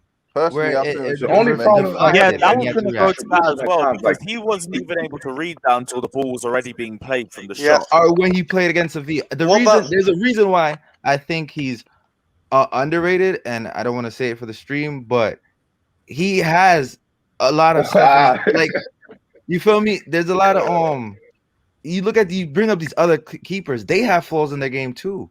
You know what I mean? So he has good. Look at Sevilla game when that ball like was changing angles and changing directions. You're not telling me those are crazy reactions. I didn't say that he didn't have them, but there are cases where you can say, okay, Oblak wouldn't have done that. He would have. All right, but Ziyech shot, I think Oblak did a bad job on. Let's be happy he didn't go in it.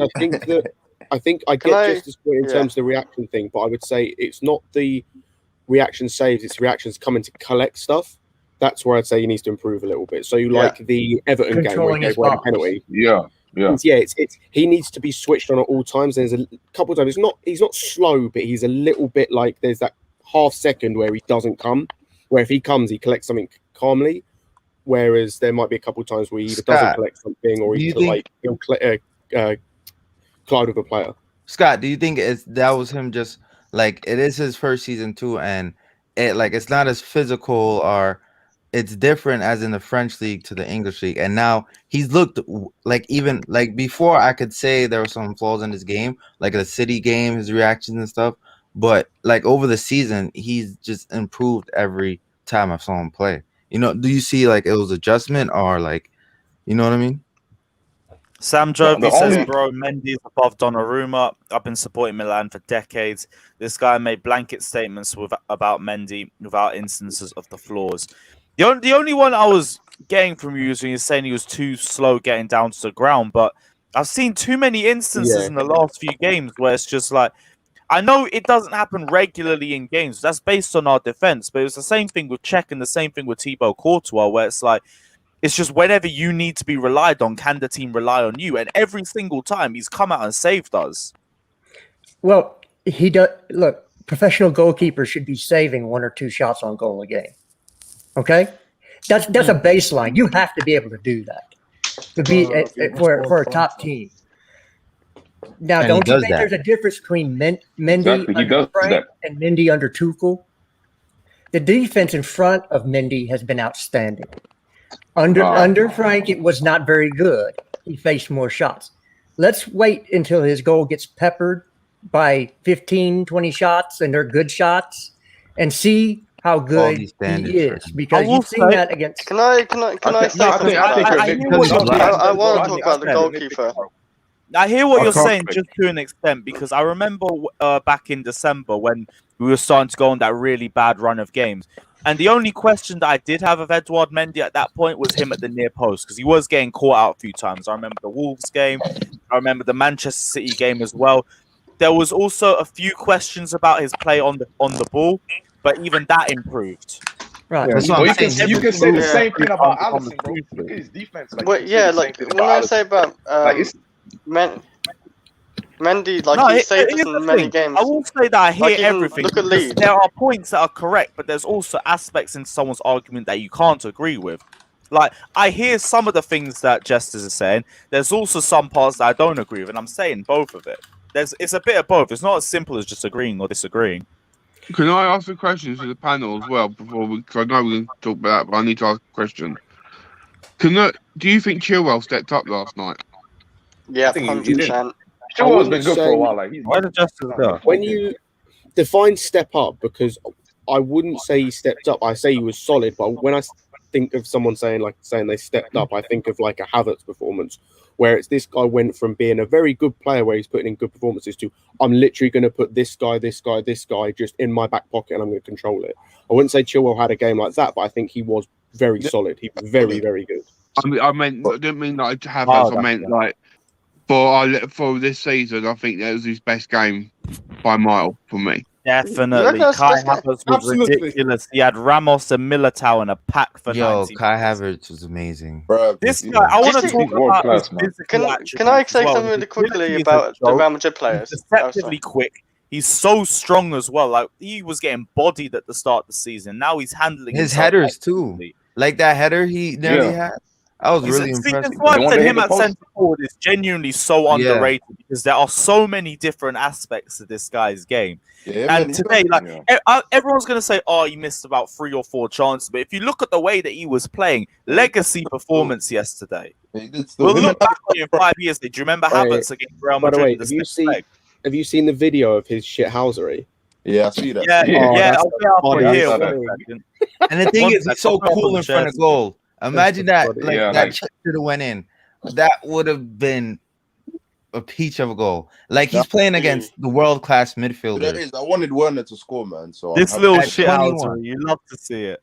Havertz is doing this at 21. Wait, can you play it slowly? What? I noticed that when I was playing. Can you play it slow? Can you play it slow back? I can't see my screen properly. But Oh, cheeky bit of time. Love to see it. What about Nacho? It's so obvious, but that's not a little baller. So, can I say something? Yeah, we'll literally just get to it. Sam Jovi says Donnarumma is 400k a week and his agent is Raiola. The brilliance you see about him are the highlights. Donnarumma has single-handedly lost games for us. I agree on the fact that he isn't really the finished article, which is why I haven't tried to hype him up too much. And that's why I'm also saying for the money. We don't need Donnarumma, man. We don't need Donnarumma. Lukaku and a Haaland as well. I don't want 2 Raiola clients at Chelsea. At the most, I will just take one. If there's one for me, it has to be Lukaku. If we're talking about young players, the one position I don't want a young player is keeper. Yeah. Because they haven't got the experience of doing stuff. It's the little things of like when you get a little shove in the box or you know, it's the cute things that you get with playing over years of experience that helps you. That's the thing. It's those things of when a player might nudge into you slightly and you go down a bit easy, or because goalkeepers get protected in those situations. And Donnarumma won't have that sort of experience because he's only like, what, 22, 3? He won't have had even that, Scott. Even that, Scott. You yelling at your defenders and making sure that they're doing their job. Well, yeah, very being able important. to marshal that backline. Like, we yeah, see it and from, like, defenders Edison. get nervous. Like, Edison's probably the one, exception to the rule where he's fairly young, but he's good at that. But like every other keeper you see, this like Neuer, like Buffon, like Casillas in his prime and stuff like that. Yeah, and defenders can sense. They get more nervous when they don't have a confident keeper back then. Yeah, I feel like that was like part of the reason sometimes where our defense will kind of. I'm not saying it's entirely up to Kepa, but they will make nervous decisions because they're not assured. You know what I mean? So, like when you have a confident keeper as a defender, it like makes you more secured. You know what I mean? Before you say your thing about Havertz, Chris, on just on that point before we move on, it's like you look at Liverpool when Adrian went in goal. It was a complete shift because they had no confidence about him. It was no confidence. The shift between him and Alisson was massive. They had no confidence in him. Kepa, man. Kepa. Exactly, yeah. Kepa, bro. Yeah, big up Optim again saying not about goalkeepers, but I watched a bunch of Monaco games this year. Tuchel is a beast. Chelsea should go after him. Good passing range, tall, strong, good tackler. Dude has all the tools to be great. And that fits the description of the DM that I want to see at Chelsea. Yeah, we need. Tuchel is one of the DMs I want. Him, Ndidi, Sumari, these are the sort of DMs I want to see at Chelsea because I feel like that's the profile that we're missing. So I'd hope we can go for him. But and Lewis, like a lot of clubs are going to be up for him too. Look at yesterday. Look at yesterday. Yeah, go on. Yesterday. The way. Oh, sorry. Just because I think he has to go. So. Wait, look at yesterday. The chance that Jorginho played a ball over the top to Havertz, right? If we like Havertz makes those runs and Werner makes those runs on a regular, and Jorginho played him in that time. But imagine we have someone doing that on a regular. We're gonna create so much more chances.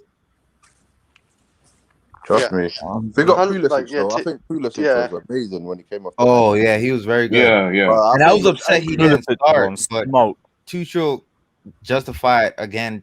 I'm not gonna question another Tuchel lineup. The guy's clearly knows what he's a top class manager. But it's like you look at it, it's like, why is Pulisic not playing after the game he had against Real?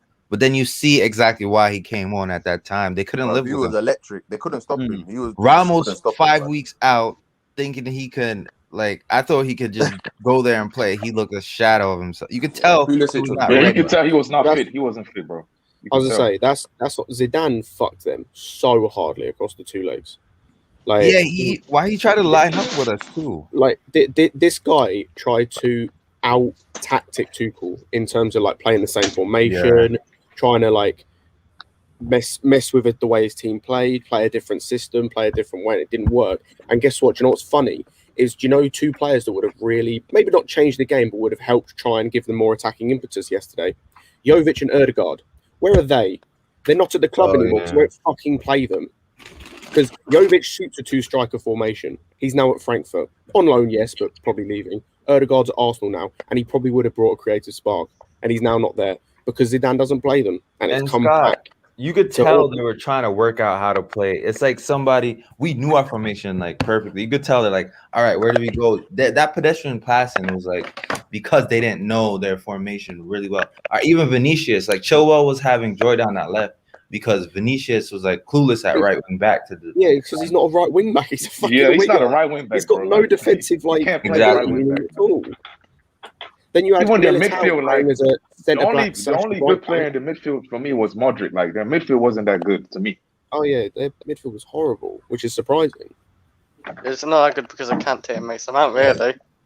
And even I think we just gotta respect ourselves, man. Like, I'm not surprised that we're in the final. I'll be real. We spent 200 million. This is what we need to be doing, man. Like, there should be no surprise, bro. 200 million spent. This is what we expect. Champions League, Premier Leagues. No, I'd say still a surprise because I expected us to fucking compete, not actually make it this far. I thought we'd get to the quarters and semi-finals and then grow from it. And then maybe the second season you see us actually win the competitions. But look how quickly we're growing in the space of 5 months. Paul's saying when you have a good manager, when you get a good manager, that's why I don't see any sense. You know what I'm saying? Like, leaving at this point. Artem's also saying, I think Tuchel is managing Pulisic's minutes. Dude got beat up against Porto, Brighton, and Real Madrid first leg. Actually was limping off last week on sub. I've said the entire season, I don't care how many minutes Christian Pulisic gets. Use him as sparingly as possible. So all of this bringing him in and out of the lineup is fine by me because it protects him. He needs this protection. We keep overplaying him, he will just get another muscular injury.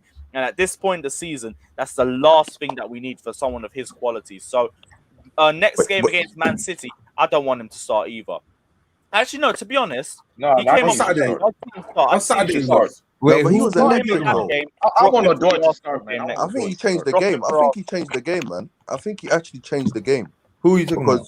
Pulisic, I think when he came on, he was so electric. Like, he was just taking on players. That's why he's a different player when you bring him off the bench as well, which is why he's such a great option. Also, though, as well, this is why you need to have varying players, and this is why I keep saying if we go and get another winger, it has to be someone like a Pulisic, because he's the only player. Bar maybe Hudson-Odoi, but I don't think Hudson-Odoi is ready at the same level. You need to go out and get someone who's going to attack players. Like, I'll be real, I saw it mentioned yesterday in terms of the wingers when we talked about it.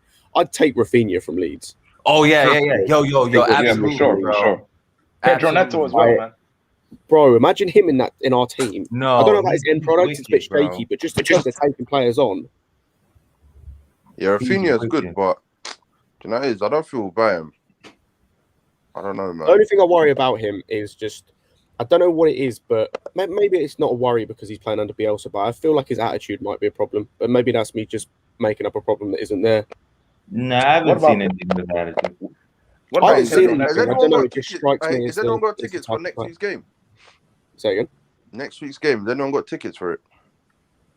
The thing about it, Scott, is I think he may come off as cocky, but I feel like when you're a winger, you have to have that arrogance because you have to have the belief that you can beat a player or beat anybody. You know what I mean? Apparently, it's 4 season ticket holders tomorrow. So, who's a season ticket holder here?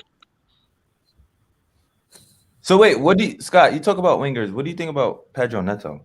Pedro Neto, man. Like if we were to get a winger, that dude is exceptional. Someone like a Neto or an Orsic or someone that can get goals as well. Rafinha will be, because Rafinha is like the main. I could see like when he left, when he's not playing, their creative side of the game went down. Like he creates and scores. I agree, but the thing is that he doesn't score all the time. Like he does score, but and a lot of the goals he does score. Fata, you're gonna like this one. Look, what do you think it would change under like a better team? I don't know. Like on a better team gets a hold of it. Oh, Sammy! No!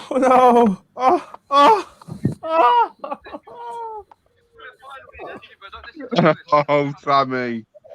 Hey! You hear Sammy? No, do you hear what the guy is saying? Listen to him. He said, don't listen to Lewis. You shameless bastard, bro. Hey, send that to me, please. I'll call him out. What a nonsense. Man's like, oh, Lewis said your shit. Listen to Sammy, bro. Sammy, you're a dickhead, bro. But I love you anyways. Sam Joby says, I'll build a team no one wants to play. Literally, Tuchel's just said facts, and then he's just continued to build on his promises. That's just another example of it. He's kept doing it. Haven't conceded more than 2 goals in the game other than the West Brom match since he's joined. I want to bring up a point. Not a point. Well, I noticed something. I noticed that Ziyech wasn't in. He wasn't in the picture. Celebrations, tiny pictures. Like, you guys think he's leaving in the summer? I think he's leaving, bro. I think he's gone. I like Ziyech, innit? With all due respect, I think he's gone. If he wins the Champions League, he'll leave happy. He won't care. He'll have that round. He'll be around Morello, man. You think we should have got that penalty at the end of the game? Yeah, man. Yeah, word. But the referee blew the whistle. Say nothing. Doubt it, man. It was a penalty, man. Now I like Ziyech, innit? But I don't want him to go. I like him too. I think we should keep the team. Just get a couple players. And I can't lie. I would love for him to start on Saturday. With Ziyech. Yeah. I want a good player, man. He's a good player, man. I would him. Oh yeah, we got Odoi as well. Hey, we got bare man, you know. Odoi has not played in a while, man. I don't know, man. It feels like I understand the rotation in that, but Saturday's game is much used in terms of top 4 race. West Ham won against Burnley on Monday. Who do they play?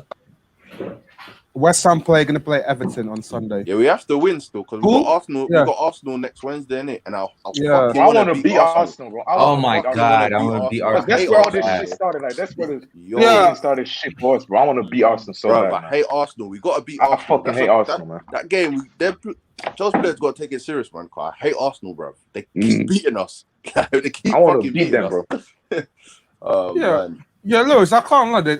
Saturday's game is going to be sweating a lot though for top 4 race. It's always going to be sweating. As long as we get a draw, We still have to win. Like, if we get a draw against City, we'll be all right, man. If we lose and Tottenham win, they're 2 points behind us, and goal difference is already tight between both of us. Liverpool. That's what I'm saying. Worst case scenario, get a draw, then beat Arsenal, and then we'll be all right. We have to beat Arsenal, man. We have to beat Arsenal. There's no we have to beat Arsenal. They're gonna stick it on us, and I can't live with it. No, you know that it will be their trophy. They'll get eliminated tonight, beat us on Tuesday, and say, "Oh, we beat Chelsea 2 times." Watch, I guarantee it. Fuckers are shameless. But I don't want it to happen because we always. Come on, man. Recently we've been doing. I can't lie. The only reason that we lost twice last season, because Anthony Lampard, obviously, man. It was Lampard. Like I love Lampard regardless, but he played 2 injured fullbacks, played the same 3-man midfield that he's done throughout the entire Christmas break, and put Werner in left wing. It was. And he tried to do cross and inshallah with Tammy Abraham up top, bro. Like, come on. Like, I love Lampard, but even that Arsenal game, I was sitting there, I was like, "What the fuck are you doing, man?" It was a joke from first minute to last, but I hope we get redemption for it. But separately though, this ticket thing, like. Father and Lewis, we need to talk, man. Like, you lot need to sort me out, bro. With COVID regulations, a sticky one still. But when things go back to normal, go back to normal, just shout me, innit? I will, man. That's I ain't a season ticket member. I can't lie. That one's you can ask Lewis for that, but I've got guys who can sort that. That's easy. Big up Dom in the chat if he's around and everything. But yeah, tickets for the FA Cup final are apparently going to be coming out tomorrow. Apparently, there might even be tickets to Istanbul. It's just the club are going to have to take fans to the ground, straight back from the ground after the game. So you don't really get to have an experience or anything like that. You're literally in Istanbul for the game, and then you're going back home immediately. That's mad. Turkey will be nice, though. Istanbul, Turkey, innit? Istanbul will be nice, but you won't get to experience it. For like about 2 hours. And that's it. But good luck getting a kebab. And big up Jorginho yesterday. I think Jorginho. Yeah, big up the team. The whole team was in the right position at the right times. Like, I feel like he did well, man. Like, he did. These are the players that Rudiger, Jorginho. These are players that weren't even playing on the. You know what I mean? But now they stepped it up. So big them and up still. And did you big up guys the team, man? Like everybody was good at the end of the yesterday, game? Say that again? You guys saw him crying at the end of the game? Yeah, because bro, our fans been giving him mad stick, bro. Yeah, I'm not gonna lie. I'll be giving him stick, but me too, bro. I'm not gonna lie, man. I wanted him out. I'm gonna be honest. I wanted him out. Yeah, but he's proved himself in it. So we got as a fan base, we need to. Like, you know what I'm saying? We need to give our players props sometimes, innit? You know what I'm saying? Nah, I give him full props. Same thing with Mount. Like, I didn't like Mount, but like Mount has been stepped up, bro. And listen, no matter who plays, as long as they perform in it, I don't really care in it anymore. You know what I'm saying? Everyone, we all have our favorites who we want to play all the time. Bro. It's not like that. Whoever's popping, let's run with it. Because at the end of the day, that's who's gonna get us results. So wait, y'all don't think Cho? Like, what's good with the Cho situation? Why is he not getting around? Do you know what it is? Yeah, there's so many informed players. There's so many informed players to throw Cho in right now. Where's Oscar when you need him? Pulisic is firing, Mount's firing, Havertz is playing well, Timo Werner's playing well. Ziyech is the unlucky one. But then where are you gonna fit Cho, bro? How are you gonna fit him in? Like the thing about Cho, bro, like I'm not really that mad that Cho is not playing, but at the same time, I'm kind of mad because he needs the game to develop, bro. And I really like Cho. But if we're winning, you don't have to play Cho. Personally, as long as we're winning, man. He needs to go on loan, man. No, I don't think he should go on loan. Nah, he's not going on loan. No, but if I think we should sit. No, but Scott, hear me out here. Look, if all these players are still playing how they play next season, where's Cho fitting in? Where's he gonna fit in? I'm not saying we're he selling shouldn't. Ziyech, bro. I'm not saying he shouldn't. I'm saying he won't. Oh, you're saying he won't? Oh, because his contract. Oh, yeah, because of the. Bro, we signed this guy to a 120k contract to stop buying from signing him, to then 2 years later not play him and loan him out. But you know what it is, yeah? I think he has to assess himself. Like, if he wants to improve, if he wants to stagnate and chill on the bench and get his money, cool. That's he can do that, innit? But if you want to improve, you gotta play, man. You can't just be. I don't think he will stagnate necessarily. I think he does have to play. I don't necessarily think he'll stagnate, because the problem is he needs to go under a manager where he's going to develop. There's no point going to like a Newcastle where you're going to be playing on the Steve Bruce, playing defensive football, and you're not learning anything. Like, there's no point. True. So it's got to be playing under a manager where you can learn. The competition for places is just mad, man. Yeah. Like, when everyone's on form, this is the scary thing. Like, when everyone's on form, I don't even care who's playing. Like, exactly, bro. And because we in the final, like, we're gonna have a lot more money, bro. I'm really high. Like, it's a good time to be a Chelsea fan, man. Like, we're gonna have much more money, bro. But this is what we paid Havertz and Werner for, man. Moments like this, like yesterday. This is why we paid the money, because they performed yesterday. Do you know what I'm trying to say? Like, yeah. Oh, it's good, man. It's good. I think Werner and Timo Werner up front. It's good, man. There's a balance to it. Werner had a good game yesterday, man. Like, you got someone that can put it up, and you got someone that can run off him. So it was a good game, man. Kante, you guys think his holder plays? And Lewis, you owe Kante an apology, man. Yeah, Lewis, bro, you got to write Kante an apology. You owe Kante an apology, bro. I have spent the last 24 hours saying that his final ball yesterday was fucking inch perfect, and I'll give credit where it's due. I'll give criticism where it's due. You know me. Never an agenda. Never an agenda. His final ball yesterday was agenda. He was too good, man. Kante was amazing. Jabby, what do you mean agenda? Every stream I come on is no, why? Because he does it too much. And all I'm gonna say is, you see what happens. You see what happens when N'Golo has a final ball, bro. He was that's so all I'm good, gonna man. say. He was so good, man. He was excellent. He was man of the match. Like, there's no debate this time. Like, first leg we could have the debate. Second leg, no debate. He's man of the match. That was classic Kante, man. That was a first leg he was doing everything he was doing. This leg he was phenomenal. Obviously, without the final ball. But he was still man of the match. But that's why I said first leg. I give him a 7 out of 10. Like, he weren't terrible. He was one of the best players on the pitch. It's just there was a but. There's no but. It was the rain, bro. I make excuses like Johnny makes excuses. He reads the game so well. We'll run with it. He reads the game so well. Like, man anticipates his danger before it happens. Like, he's quick. He's so quick as well, bro. Like, he's a joy to have, man. I think. Wait, did you see the highlights? The highlights. It's like the ball was. Like, the play didn't develop yet, but he was already running. He's already gone. He's already seized. He's already running to intercept that ball. It didn't happen yet. It didn't happen. He's anticipating like a fumble up. Still world class. I think he'll go down as an all-time great, though. All-time great, man. In his position, all-time great, man. He's so good. No one, even at the start of the season, no one breaks up play like N'Golo Kante does. Kante showed levels to Casemiro, bro. Yeah, he did. Still, he had to get hooked. I think he was the first sub. Yeah, he was the first sub. He brought Asensio. Who else did he bring on? He wasn't the first sub. Who did he bring on? I think it was Valverde. Yeah, Asensio and Valverde. See, he has Rodrigo. They brought Rodrigo on. Right wing back. I know they brought up Casemiro. Once they brought up Casemiro, I knew it was a sign of like, yeah. I have to bring up Kante for the first goal because it was ridiculous for the second goal because it was absolutely ridiculous. I did not expect Real Madrid to be that shit, bro. Like, no, I did, man. I was gassed. I did not expect that. I was telling everyone was gonna win. Yeah, we made them. This shit was ridiculous. Yeah. Look how he burst past Modric. Modric is just there ball watching. Kroos ball watching. Why this Kante?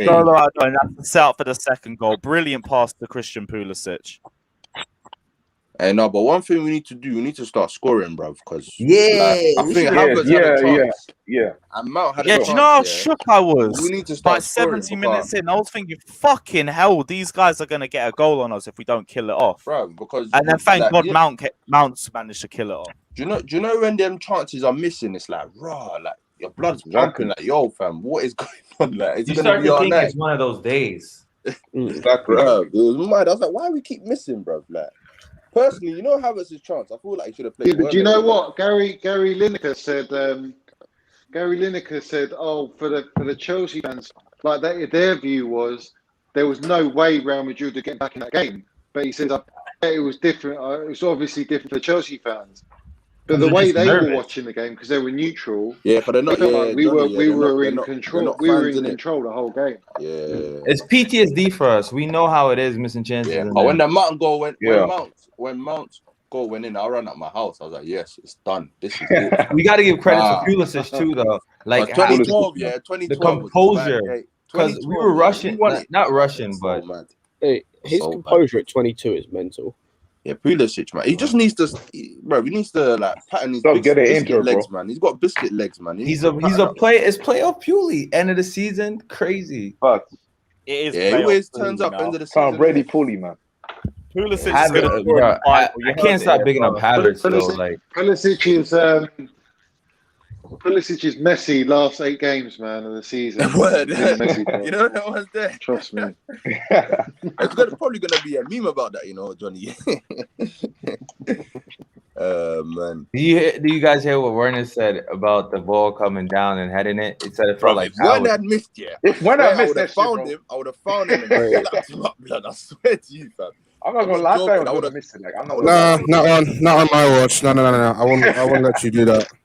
I would have slapped him, fam. I would have went through you. I won't let you do that. That's my client. He won't let me. That's my client. He's your client. That's my client. But he could have missed though. You mad? 1 yard out. He could have missed that, bro. I'm not gonna lie. I thought he would miss it, bro. Like no, he wasn't missing that. He wasn't. Werner's not that. He's not that. Like, you know what I'm saying? He will score.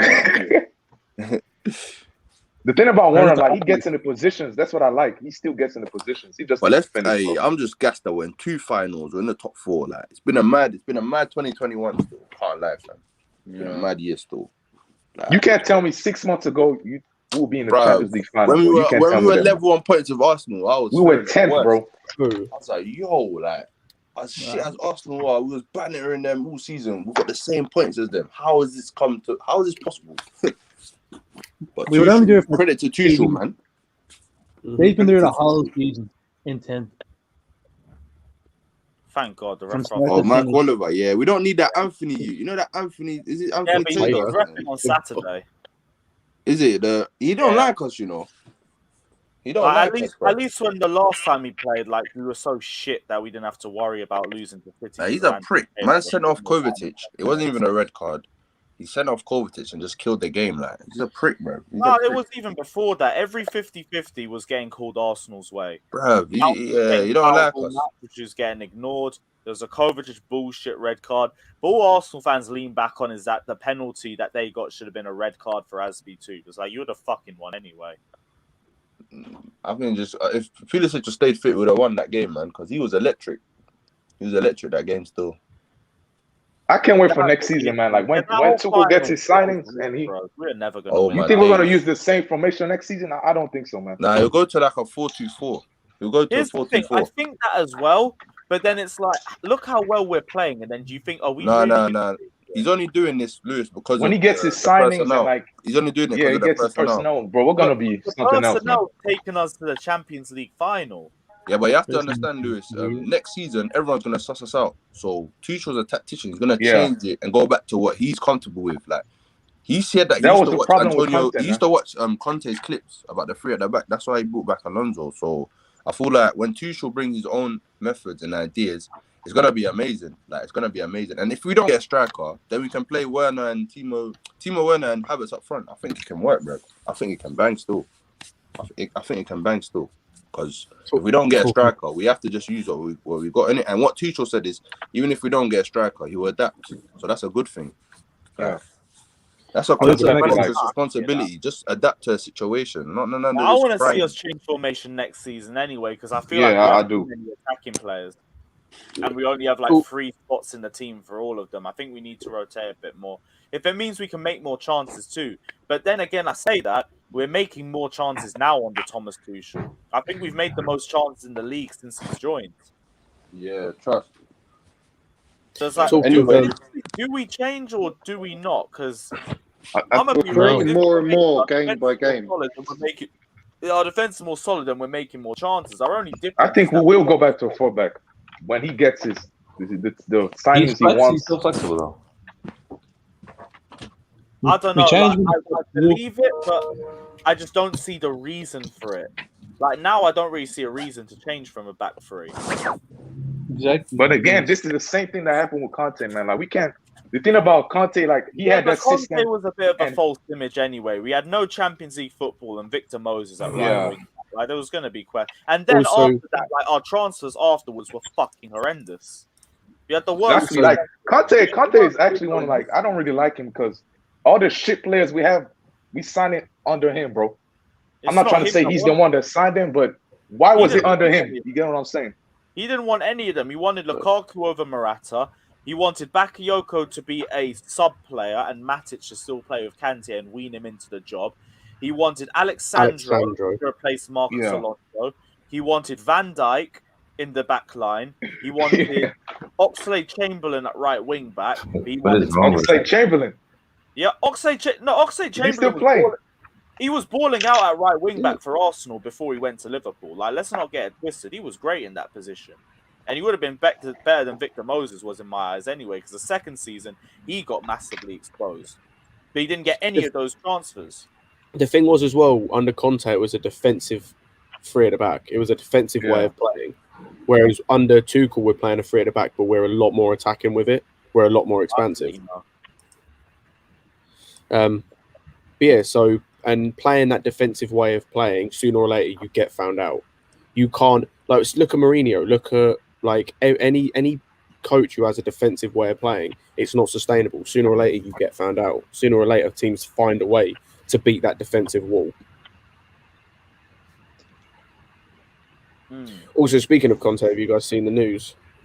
Go on. What's the news? An Italian newspaper, I cannot repeat their name because I can't say it, are reporting that Tottenham have had positive talks with Conte. No way. That's not happening, bro. About taking over the job. They've had some positive talks and they're going ahead with second lot of talks with him.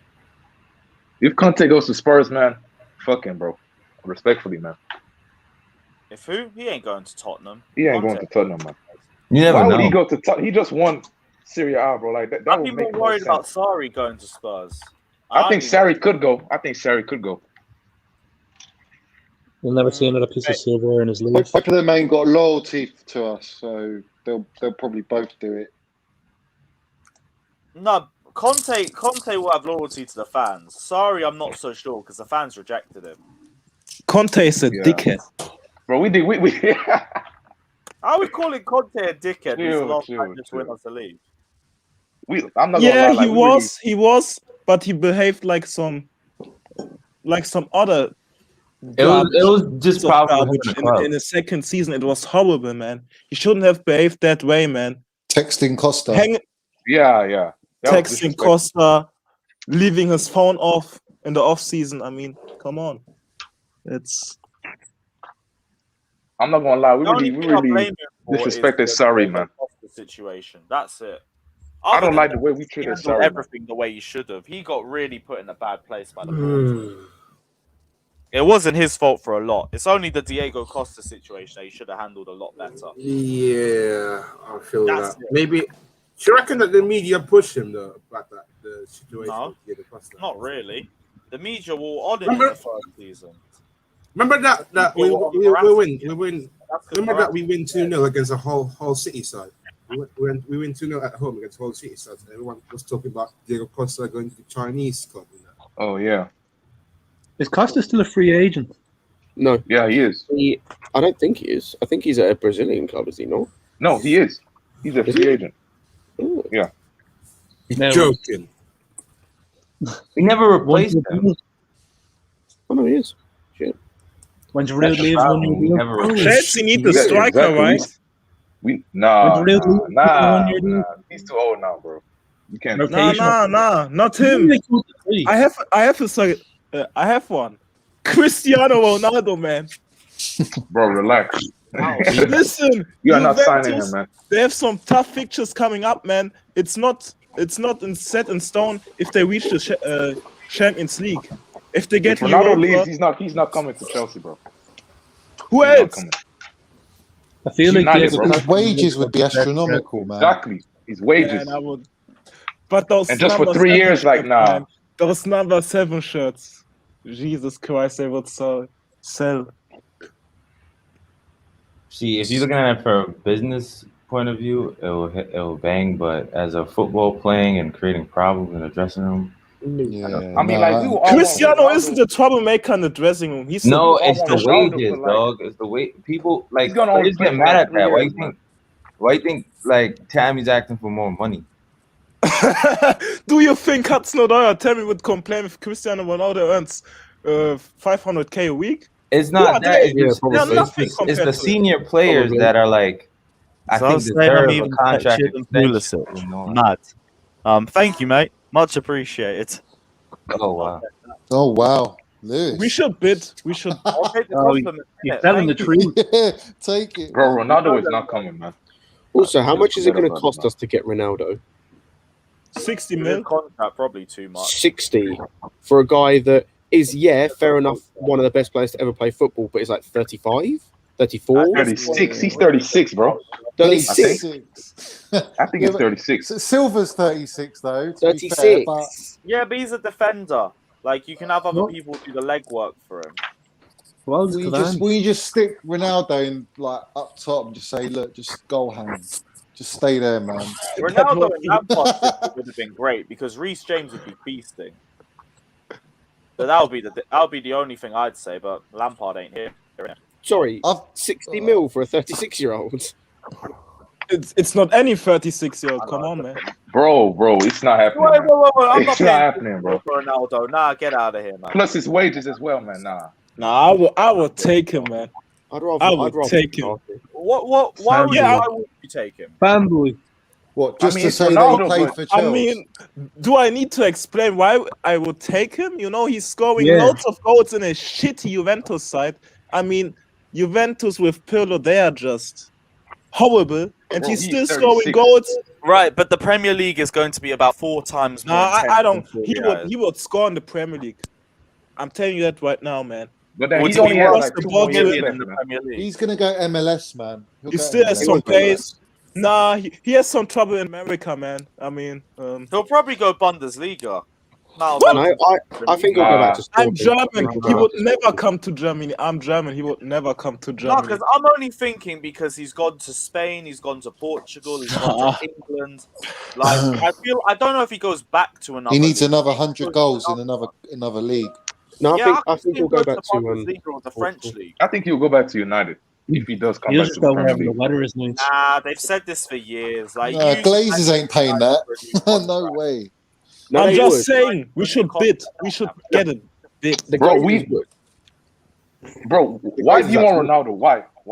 Man, it's 36? Cristiano Ronaldo, man. It doesn't matter. Bro. He's But you 36. see, that's He's just a gonna name. You're buying get him some because crazy ass he's a wages, name. bro. He's still a world-class player, man. World-class. You But know, for how he has long? 60 still- million. That's not a good investment. Listen, listen. We would earn money with him as well.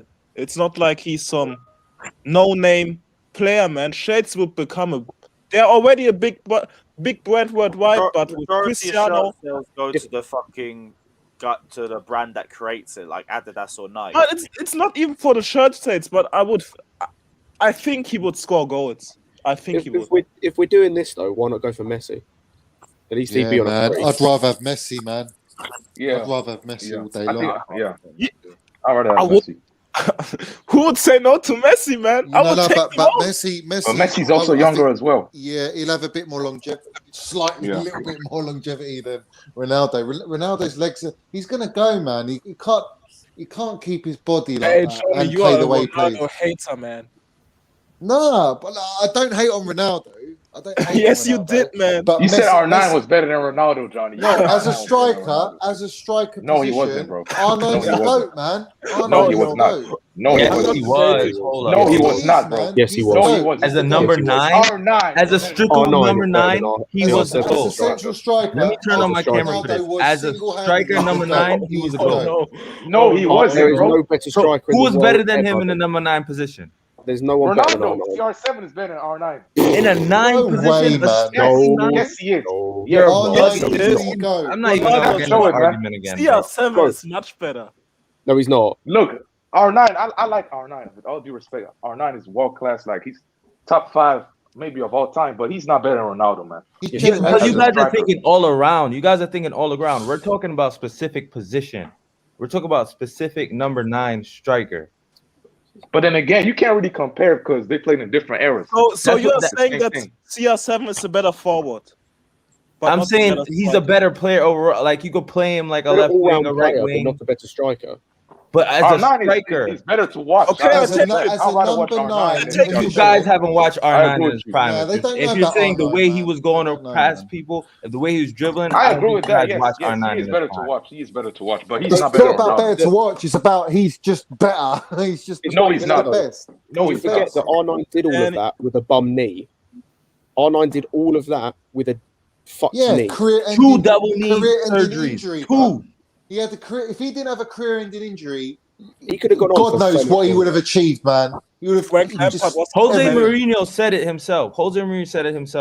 Yeah, Like, he's in the terms of all-time natural GOAT. ability and talent, At yeah, 18 Ronaldo and Messi So who was have better? stayed there because of Messi longevity. or R9? Who But was better? he at At 17, 18 years Ronaldo old, was he was the the GOAT. best to grace the field that he's ever Who was seen. better, Messi or R9? Like, to you?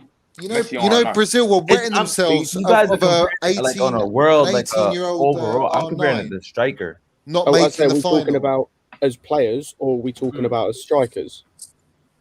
Oh, do you mean like who is the better player, CR7 or R9, or who is the better striker? Better player. He's the better. That's what I'm trying to get at. I'm talking. Oh, you about mean striker? Like CR7, striker? Yeah, CR7 maybe and R9. Messi Yeah, are R9 better probably better. all-round players. But if we're talking just number 9, there is no better in That's the what world. we're saying. None better. If you're playing, guys, if you're playing a front three, you'd have Messi, R9, and Cristiano. I wouldn't. Yeah, two.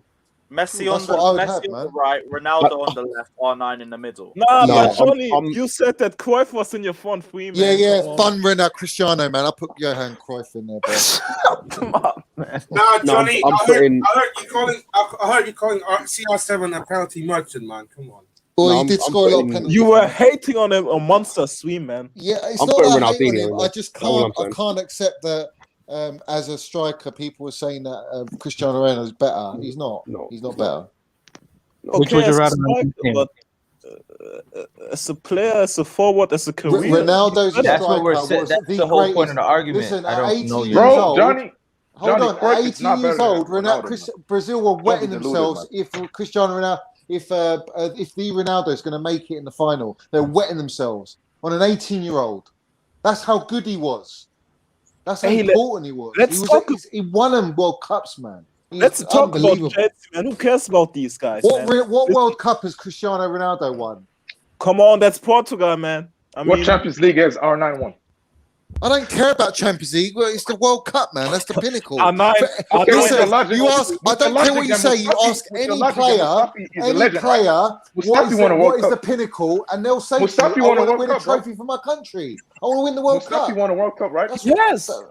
So he's a legend to you, right, Johnny? He's a Well, legend who there, right? cares? The debate is pointless. Who cares? Who cares, man? Let's talk about Chelsea. If Kante wins the Euros and the Champions League, man, he's a serious contender for the Ballon d'Or. He is, isn't he? If he does that. If he wins the Kante. If he wins the Champions League and the Euros, he's a serious contender. If he wins the Euros, then and Champions League and FA Cup, I think that and Mason Mount doesn't win the Euros, then yeah, Kante could win it. Yeah, he could. Kante might actually. He could. But then again, we all know like the Ballon d'Or, like they favor attackers. It would be similar. They don't like Chelsea though. They don't like midfielders like that. They don't like I Chelsea. feel like a defender should have won one year. Yeah. Now, big up Angel CFC saying Sarri was the first to push Kante forward and keep Jorginho CDM and got crucified for it. Exactly. Yes, we all got crucified for that in 17.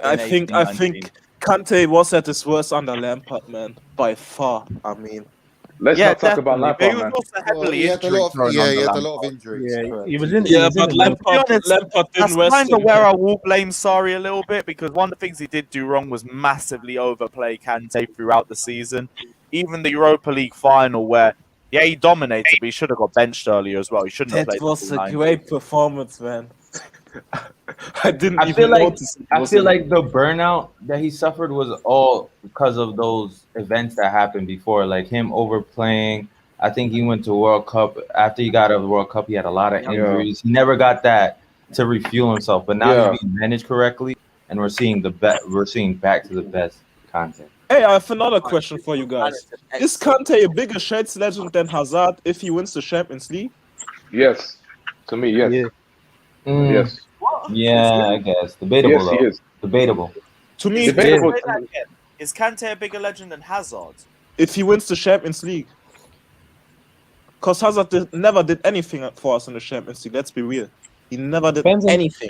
There's a debate, but I don't know if we can overshadow what Hazard's done in the league. But then again, Hazard. We can't. But Kante, he's been Player of the Year like Hazard, but he has the Champions League as well. The thing is, I don't even feel like it needs to come to that, because I feel like they're just going to be both legends in their respective way. Yeah, that anyway, but Let's not forget how good Hazard was for us, bro. You know Because what I like about this, he was though? shit yesterday, but let's It not forget how good automatically he was, man. inserts, if we win the Champions League, Azpilicueta goes into that legend status without no debates now. Yeah, for sure. Isn't he a legend already? But there's debate around No, it. he's not a legend yet. You feel me? He's not a legend yet to me. But He's now, definitely like, a legend. if he wins it, that should eliminate that. Like, and all, because if you look how consistent he has been, and with limited injuries, and he's always performed like a top professional, and he's won things with us. He's just missing that Champions League. You know what I mean? So He's underrated, man. People went on him when he plays right wing back, but I don't think he's that much worse than Reece James when it comes to going forward. To be honest, I think he can cross. Nah. I think it's because Listen, I'm German, man. Tuchel, he always rants about Reece James when he has the ball, man. Go forward. Yeah, that's look. The thing about asking, man, Reece James is not some phenomenon going forward. And the thing is, Aspie always has the right back in him, because he was a right back when he was able to get around the pitch. It's just now that his legs have gone, but he still can do a job. You know what I mean? Because if you look at that cross to Havertz, he nearly could have had an assist. Who should play in the final? But he was gassed. You could tell though, like running back, he was so gassed at the end. You need to experience. We can't bench our captain. I think we should bench Christensen, man. Lewis, you're not gonna like it, but I'll play the way we were playing before. Aspie center back, Reece James wing back. I think that's our best. Then Thiago Silva in the middle. Here's the thing. I hear the debates to get Reece James back in for the final, because it's going to be a different sort of team to the team that we played before against Real Madrid. It's just Aspie or Christensen. It could be either or. And I wouldn't really moan about whatever the outcome is, because our back three has been that good. But Christensen don't need to be benched, same way as Aspie could start. Like, I don't think it's a bad debate or nothing. Start for me, but both have been excellent in that position. Tuchel, I think he's going to start Aspie and Christensen. I'm so whatever sure. Tuchel chooses, like, as long as we win, I'm happy with it, bro. To be honest, I really don't care. How as you long guys as we feeling win, about man. Man City game? City, we attacked heavily from Chilwell's side the same way, so I could see Aspie right wing back again. I think Chilwell has started like reviving, bro. Like he started playing better. Yeah, Chilwell's the last month and a half. He just had a dip. What do you guys? How are you guys feeling for the final? What are your thoughts? Like, are you nervous or like what? I'm not gonna lie to you, bro. I'm nervous, man. Tammy Abraham header off a corner in the 96th minute. Fucking see. That's the way we deal with it. Everyone's got to get involved. I think Kepa's the only player left who hasn't had a direct Man, involvement in this. Tammy won't see the pitch. Hudson-Odoi won't see the pitch. I mean, Nah, probably won't. you were talking about Hudson-Odoi earlier, you know? I don't think we should send him out on loan. I think we should swap him with Sancho. No. Keep him. And put a buyback clause in his contract or something like that. You know? No. Why should we keep him? It's not even good for himself. You know, Bro, I don't think he should go out on loan or we should sell him, man. Like, he has potential, man. I think we should sell him. He definitely should go out on loan. And play Hudson-Odoi more. That's what I think we should do. Sell Ziyech, play Hudson-Odoi more. And maybe get Sancho. Definitely the best go place on for Hudson-Odoi. camera. The best place for Hudson-Odoi is at Chelsea because Tuchel is a Dortmund manager. Someone who will properly develop them. Oh, Scott, you talk about wingers. What is your views on Dembele, like from Barca? Is it? Oh, thank you. He's injury prone, man. Jesus Christ, Bro, please no. He's worse than Pulisic, man. We talk about Pulisic having biscuit legs. If he's got biscuit legs, honestly, Dembele's got legs made of cling film. Like, no. And he's so inconsistent. Like, even when he does play, like, he'll have games where he's the best player on the pitch and he'll have games where he's the worst. Like, he's going to cost us so much as well because it's Barcelona. Do you think it will be different on a Tuchel though? No. Well, it might be, but I don't want to take the risk. Like, if we're going and spending that much on a player, I want someone that I know is going to work. I want Sancho. I want fucking Son. I'd go and get Son. Yeah, Son. But you know Spurs will never do the business with us, man. Oh, I don't know. They need money, bro. Man, but bro, Son will be the perfect solution for the way we play, man. Because he can play as a 9 as well. They'll just solve our needed for a striker problem. Like good luck negotiating with Daniel Levy, man. I mean, it's pointless. Scott, you see Kante against Man City. You were saying we should sign Kante, bro. He looks sus against City. I don't think he was sus. I thought he was decent. Nah, he was sus, bro. He was bad. I don't think he was any worse than any of the other defenders they had on the pitch, any other players. We should sign Marquinhos. That's who we should. I should sign Varane, bro. I said I would sign Kimpembe as a good backup option. I think he wants. That's who Tuchel wants. I think he's told the board he wants Marquinhos. And to be honest with you, if we get a Marquinhos, that is a serious signing. That is a signing that will change us going forward for sure. Everyone seems to think that Tuchel will ditch the 3 at the back formation completely next season, but I don't think. No, he'll play both. He won't ditch it. No, he'll play both depending on the opposition and. He will experiment. The only thing about that formation from back fours against shit teams. That formation, after a while, gets figured out. Like if we saw like under Conte, I think like you just know how to play against it after a while. So the thing I like about Tuchel though, he's flexible. So if he knows something's not working, he will change it. That's what I'm confident